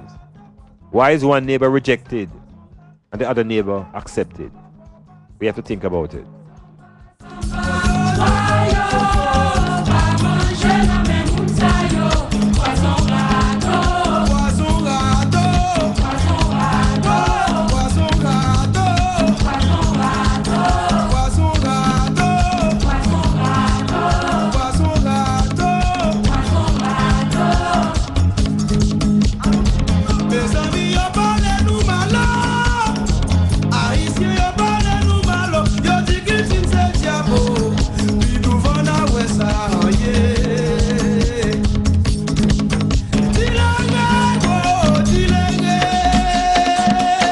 It would appear as though Haiti is being kept purposefully impoverished, purposefully out of revenge and hatred by the colonizers who felt totally rejected. And it was a total slap into the philosophy of white supremacy that a small nation of black people could fight off and win so many wars against the British and the French and the Spanish, even when they combined to challenge Haiti. The Asians were able to defeat them. We in the Caribbean here, because of the French and the language, Haiti looked like a sort of spooky place. They consider Haiti to be the most underdeveloped country in the Western world. The poorest country in the Western world is a label put onto Haiti. This same country that is considered to be the poorest produces a football team that goes to the World Cup in 1974. Yes, this is same poor Haiti can produce a World Cup team in 1974. It is the same Haitian football that has been dominant to Jamaican and Caribbean football in the 50s and 60s. It is from Haiti that Jamaica borrowed its first overseas coach in the name of Antoine Passy. When the Haitians should have a greater reasoning, we should do more trading with the Haitians. We should try to upgrade the Haitian quality of life. But you know, the education system and the political propaganda have us view Haiti as the worst place. Of course, Cuba, as a youth, we always hoped that the hurricanes would go to Cuba. Such is the strength of a division in this region. Oh, excellent is thy name, thou hast set thy glory above the heavens. For out of the mouths of babes and sucklings art thou adding strength to still enemies and their venturer. With thy new name, O Jah Rastafari.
Metamorphosis continuing into beyond the midnight hour, into the going up to the 1 o'clock, and my engineer looks like him in overtime himself. Can't see just floating now, you know. No, him gone behind himself though, you know. It's just rhythm holding him, and we're giving thanks for the opportunity still sent through the Metamorphosis, irrespective of the hour. Now, as we get into this other segment now, I want to use this part of the program to deal with an experience that I had over the last couple of days. This experience now is based upon the fact that there is in existence today such an entity called the Rastafari University of Higher Life Learning, established in September 30th of this year, which means it has been in existence for going 3 months now. It has undertaken certain initiatives, and I want to share with the ones and ones what are some of these initiatives taken by the university and explain a little bit more about its genesis, how the Metamorphosis has been the catalyst for the formation of this university. It's an educational institution, and the cry for this institution is obvious. What is more important to focus on now is the development of a curriculum and the outlining of its aims and objectives to the general public. Now, a couple of weeks ago, my brethren, myself, Ras Makanen, and Osa Saboro, and Dr. Christie, we attended a function in Kingston called the Rastafari Nyabingi Trumpet Call, 5th Trumpet Call. And we made our presence known that we were planning to attend it, and we wanted a little space to introduce ourselves to the Rastafarian community at the broader level. But we attended the function, and in an overview type of perspective, it was a good gathering of the brethren, everybody giving ISIS, all the various mansions of Rastafari. But as a man who has been traveling to these sessions for the last 10, 20, 30 years, what was painfully obvious was that the movement is sort of still on the same spot. Meaning everybody gathered to give ISIS, everybody hail His Majesty, networking takes place, but the movement of the reasoning seems to be circular. And everybody seems to be still locked into the whole concept of which mansion is most article, who's more spiritual. And an attempt has been made to bring everybody under one house. And the organization responsible for that now is called the RMC, which is the Rastafari Millennium Council. This council now is attempting to pull all things Rastafarian under its umbrella. There is a difficulty, however, because Rastafari is too diverse and broad to be brought under this one umbrella. There's an attempt, of course, to bring the mansions under one umbrella, but to bring individuals and other organizations is going to be prove itself to be very difficult. So when I presented myself to the RMC representative at the university, the feeling I got was that it is really only the RMC that could initiate such a thing. Well, we had to make it known that what we were speaking about already existed. And that what I am speaking about is an institution that is driven by education. Part of the lacking in Rastafari is the lacking of institution. And individuals cannot last as long as an institution. Institutions have a greater lifespan and can influence more people than perhaps even an individual. So the formation of the Rastafari University of Higher Life Learning is already in existence. And we suggest to the RMC and the other Rastafarian mansions that we are not going to be focused on spirituality. And I will not focus on the divinity of His Majesty as a question.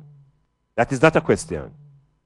Our questions will be scientific, will be historical, will be cultural, will be political, will be economic.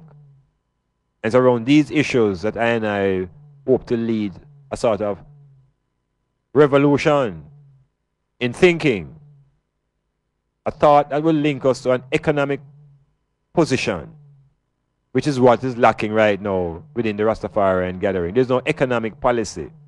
There's no philosophy and money.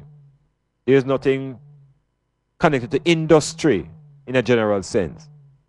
The trumpet call got bogged down in repatriation and reparation. These have been the two cries of Rastafari. But let us make it be known that repatriation does not belong to Rastafari. Repatriation was being practiced in America by the black man them who had money from a very long time ago. So there's no special claim that Rastafari can make on repatriation. Neither is there any special claim that can be made on reparation. But what Rastafari must do is insist that a small group persist in following up the reparations. The greatest need now must be the no. the present. And this can be addressed by an institution that is driven by education. So this educational institution is real. Its leadership is qualified at the level defined by the state. It has PhDs and MPhils and MAs and MSCs, all the various letters that education require. But this university now, unlike Her Majesty University at Mona, this is His Imperial Majesty University, driven by Rastafari. And the foundation of the leadership is blackness.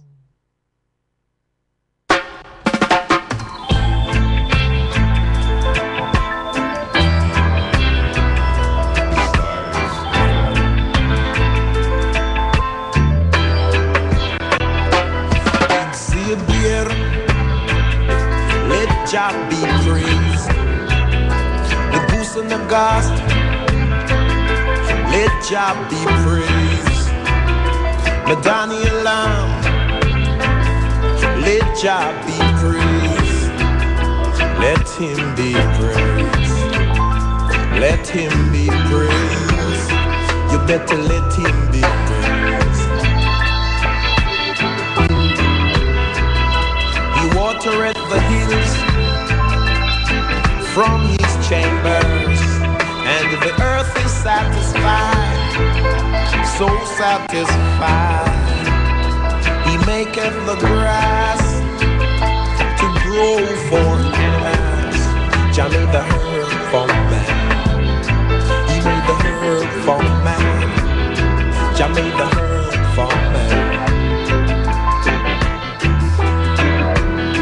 Fret not thyself because of evildoers, neither be thou envious against the workers of iniquity, for they shall soon be cut down like grass, and they shall wither like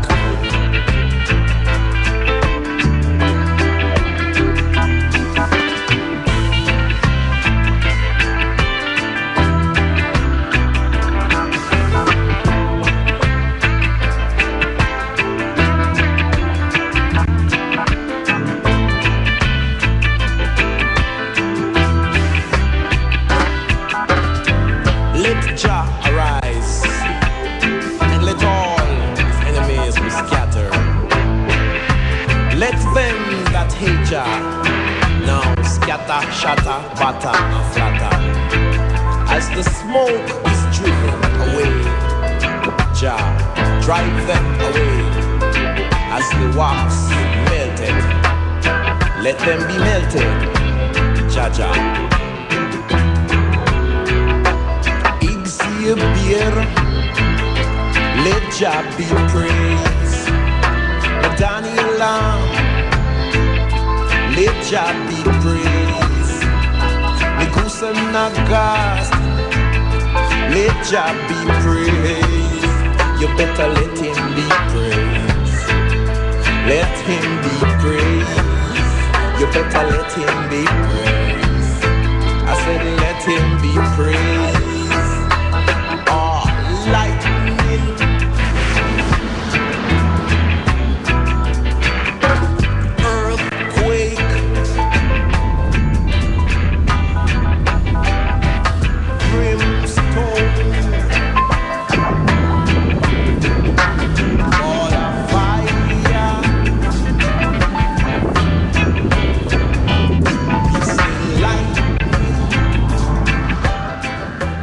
Yeah, Metamorphosis continuing into the final 30 minutes, looking at Rastafari and its contribution to transformation and change, and the importance of this institution called the Rastafari University, spelled UNIVERCITY, the University of Higher Life Learning.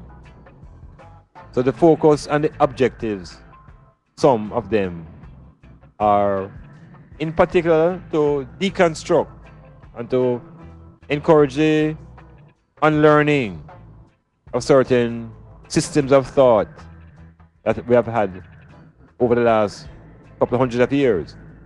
But one of the early initiatives of the university is to secure classroom space, and we are currently in negotiation at certain levels. Classroom space to conduct GSAT and CXC preparation. Now, we have chosen this as a particular important site for our educational training. We find that in Jamaica, the youths are programmed to pass subjects simply to pass the subject. So a lot of evening courses, a lot of the school life now in Jamaica is just simply designed for the child to pass. And in that passing, they have gone past a lot of their culture. And so we have a lot of youths who are going to the high school system, getting to the university with very good passes, but they have no concept of themselves. They lack the importance of cultural identity. So the University of Higher Life Learning is undertaking to teach GSAT, to prepare youths for GSAT, prepare youths for CXC. So we want to prepare youths for high school. I want to prepare youths for coming out of the primary school. Prepare youths to get into the primary school, prepare youths to get into high school. And we think that any intervention at this level that is Afrocentric must be beneficial to the child.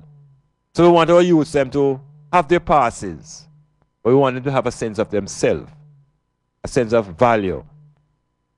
You know, if the people at the Mona and the other universities in the island, if they were to spend some of them time at the basic level, like we just empty out all the universities, and close them down for a year, and all of them must be employed at the basic school and primary school level, it would change the society in a significant way. So this university is not about reaching up into the sky. It's about getting to the base. And this initiative is far advanced in its planning. And some flyers should circulate through Port Antonio very shortly. And by January, we will be attracting students, and we'll be putting ourselves out there as an institution, developing our youths through education. CXC, GSAT, it's a foundation. But then the university works at different levels, for sure.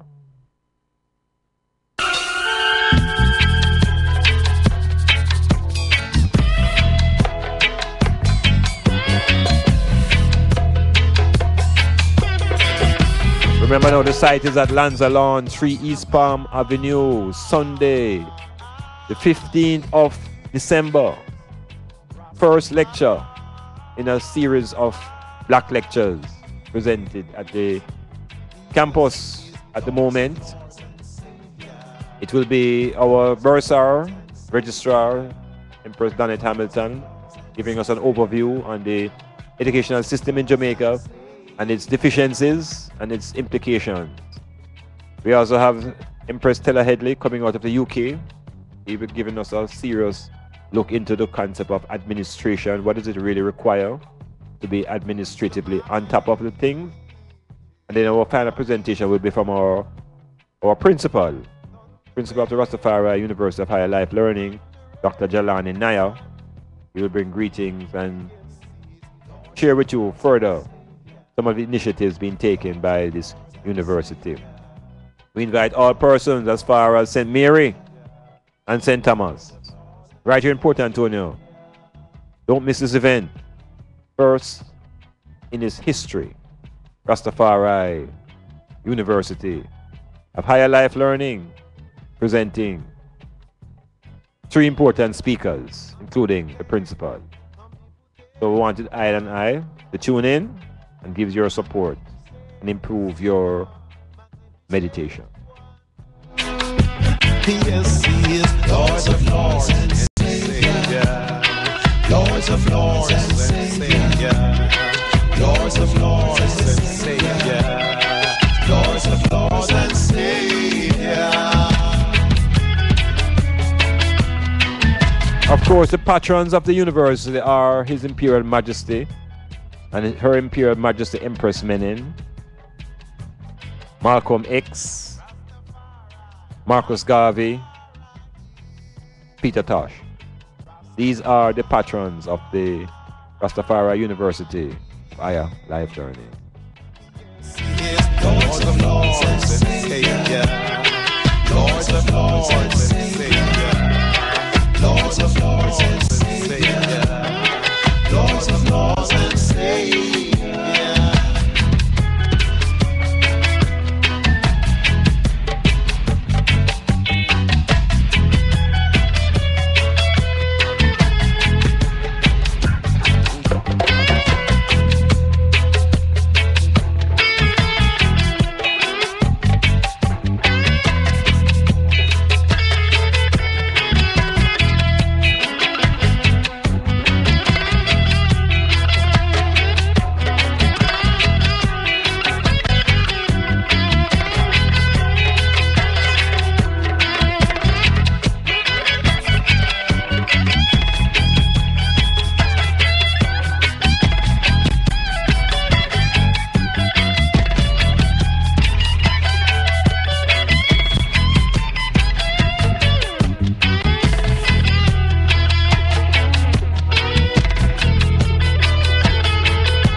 Now to tell you a little bit more what's happening at this university.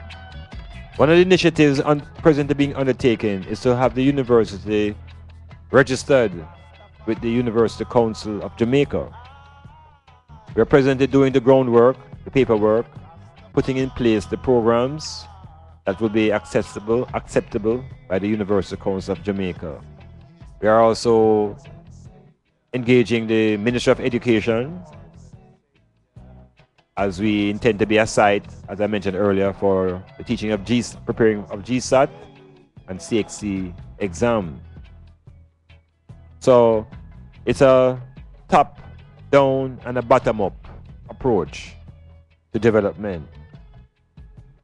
Yeah, it's important that we sort of see the importance of education in this point in time. His Imperial Majesty speaks about the value of education.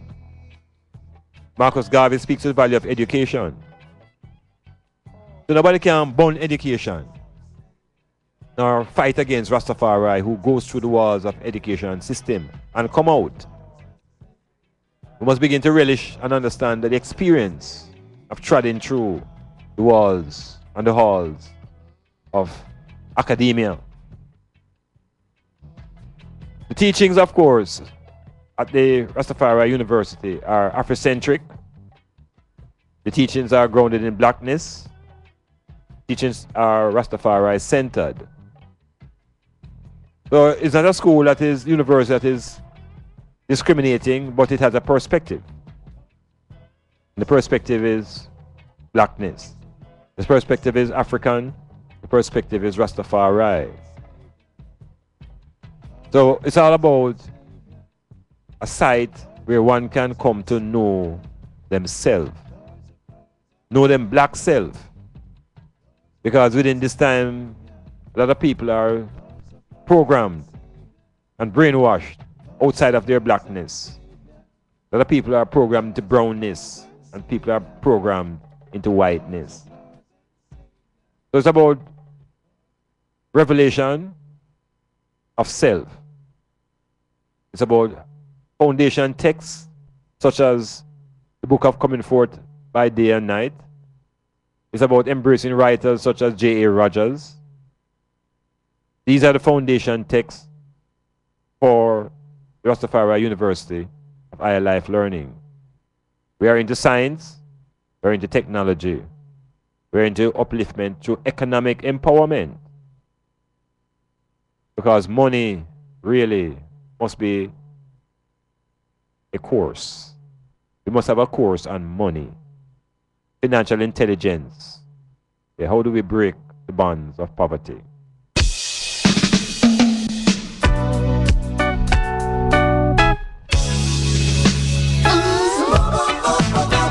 Let me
Rastafari University of Higher Life Learning has a visibility on Facebook. You can check us out at Rastafari UNIVRCITY on Facebook. You can also check us out on the YouTube. We have a YouTube site, and on that site now we begin to put our imagery, put our lectures. We run piece of our lectures on the Facebook, and most of our material will be archived in cyberspace. We also have a Rastafari think tank on Facebook. It is also a part of the university. So we're going to use cyberspace much for our communication, that people in the globe can keep in touch with what's happening at the University of Higher Life Learning. So Sunday's lectures will be properly taped and documented, and it will be aired on cyberspace. It was aired at the YouTube site for the Rastafari University, and bits and pieces will also appear on the Facebook. So it's a virtual university in terms of cyberspace. It also has a groundation at Lanzalon, where lectures are presented on Sunday. It's a revolutionary Sunday school. Yeah, we're not going to Sunday school anymore to be told about fables and allegories.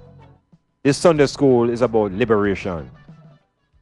The hours usually between 2 and 6 on Sundays. It will be mostly presentations of research and work. People can come and share their research, share their outlooks, have them documented. The university will be heavily into publications, into documentation, and we have a lot of experienced people. The Chancellery alone has over 100 years of experience in education. And when the black people returned off the plantation during emancipation, very few fields were open to us. Sports in particular was one, so was religion. But the field that we really broke through as an institution was really education. We got education from the church, we got education from the state. So we have been very educated as a people, but along the lines of Rome, along the Roman philosophy, along the lines of the Queen. And I know I've launched an institution that will give us a philosophy along the lines of Ethiopia and along the lines of the King.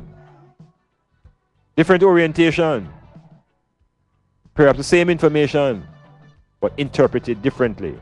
Interpreted towards the upliftment and the liberation of the entire race of people. The Metamorphosis coming up into the final stages. 1 hour over time. Some engineer give me a yarn like a while ago. Go and swallow the place. That's how you go. Hang in there, Cassie.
Remember when we used to dress like kings, conqueror of land, conqueror of seas, civilization coming from cave, oppressor man live there, live there.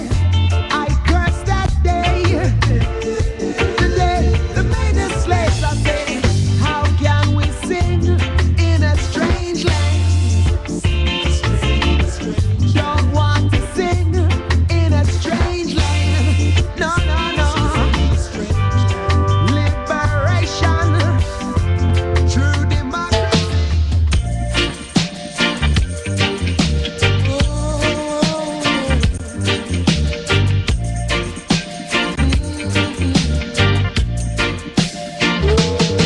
Well, the years have come and the years have gone. Still the Son of Man keeps a trotting on. Journey, journey on. Yeah, from innocence to experience, from dependence to independence. Journey, journey on. Well, now I have loved and I have been loved. I have judged and I have been judged. Journey, journey on. So whether calm or storm, there's a victory. 'Cause I'm in all and all is in me. Journey, journey on. Journey, on journey. Let's make sure all the ones who are listening, you know, all those are within the reach of Port Antonio. Remember Sunday, 2 o'clock at the Lanzalon at 3 East Palm Avenue in Port Antonio, Portland.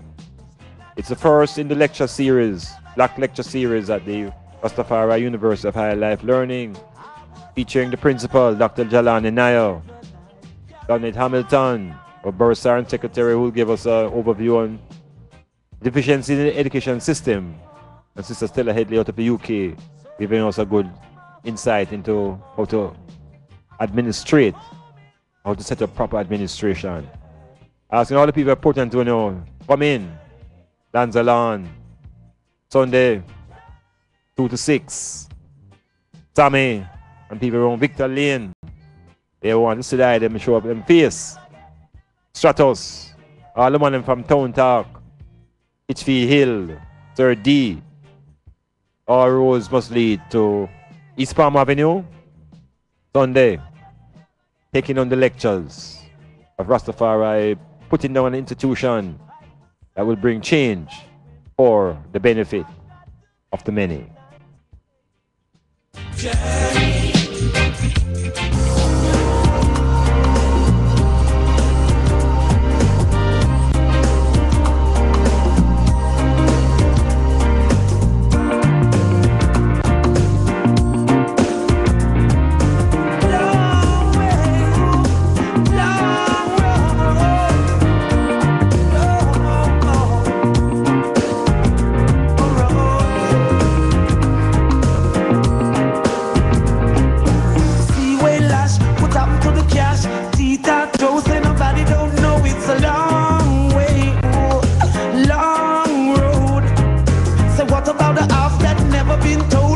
About that since I was 5 years old. It's a long way, ooh, long road. Marcus tried, Martin Luther King died. A lot of them die along the wayside. It's a long way, ooh, long road.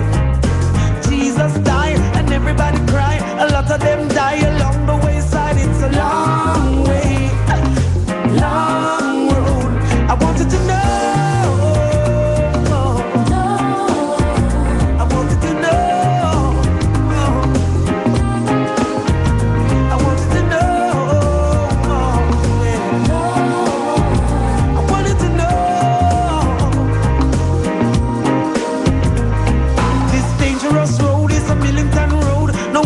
Can't carry such a heavy load. It's a long way, ooh, long road. John Lennon died and Kennedy tried. A lot of them died along the way. So you want to see Makonnen live, you want to see the Osa live, and you want to see the Principal Dr. Naya live, and you want to see Iman Blak, tune in on Sunday at Lanzalone at 2 p.m. Maybe there's some drumming, cultural items. It is a gathering of Rastafari and black people generally, and all those who are sympathetic to the oppressed. We invite you to participate in this beginning of a series of lectures that will unlock and distill and drive away some of the fallacies and the allegories and some of the fiction that confuses the mind of the black population. Yes, education is the key. Education is the way forward. And so Rastafari moving within the realm of education. We're so divided already in religion. We're divided by the church. We want to unify on knowledge, philosophy, science, technology, and build up with money. Our Father, surely you them up live together. So man believe how them live like brother. And that's we don't want no disaster. We give thanks and praise to Jah the Father. All right, so one man saying him giving thanks for the extra hour. Okay, Philip Taliba, we hear you, my virgin. Give thanks. It's a long way. It's a long road. John Lennon died and Kennedy tried. A lot of them died along the wayside. It's a long way. Long road. Peter Touch tribe of Molly died. A lot of them died along the wayside. It's a long way. Long road. I wanted to know. I wanted to know. Don't you know? Don't you know? Yeah. The Metamorphosis winding out. And of course, let me just mention the administration properly now, The two vice chancellors, Osa Bora, Ras Makonnen, Wulde Tafari Makonnen, and I Blak has been appointed as the chancellor. So Osa Bora, of course, is a highly experienced individual in the education business for over 30 years, and he's presently the vice principal at Wilmer's Boys. Of course, Ras Makonnen is a former director of student affairs at the College of Agriculture, Science and Education. And of course, Iman Blak is a lecturer at the UWI and a person who involved in writing and publication and them kind of affairs. So collectively, we have over 100 years of experience. Of course, our principal, Dr. Naya, is a main lecturer at the University of the West Indies. He has responsible for developing the culture of Rastafari and various courses under the Rastafari Studies Unit. Empress Donnet is a teacher at the Moortown, and she has her master's in psychology counseling. We're not short on qualified people. Yes, this university is a city of educated people, driven by Rastafari, grounded in I blackness. Don't looking back in my school. That land was dying, I rule. So I rage and I rage. Yeah. For I get pursued.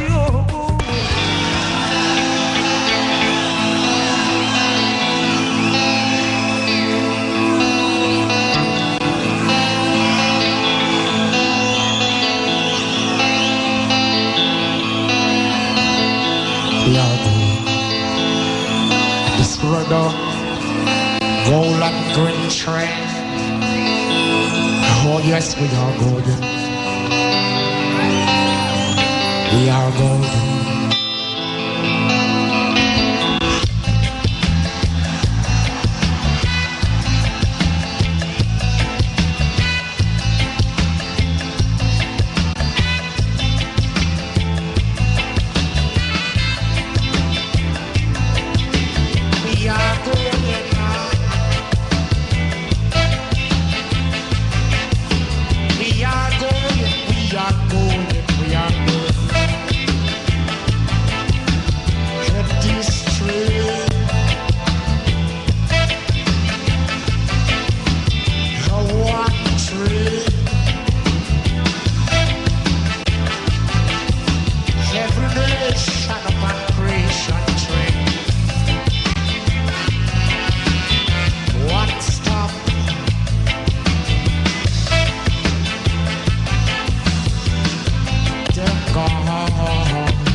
Yes, Iman Blak saying, I want to give thanks for being able to put through another metamorphosis. Hail all the listeners who stay with us beyond midnight into another day, even though outside is still dark. We're in the darkness of the day and everything is black.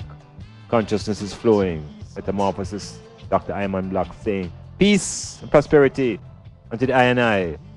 And hail up Cassidy for surviving a serious marathon. Yes, that's my engineer. People, blackness, black man out.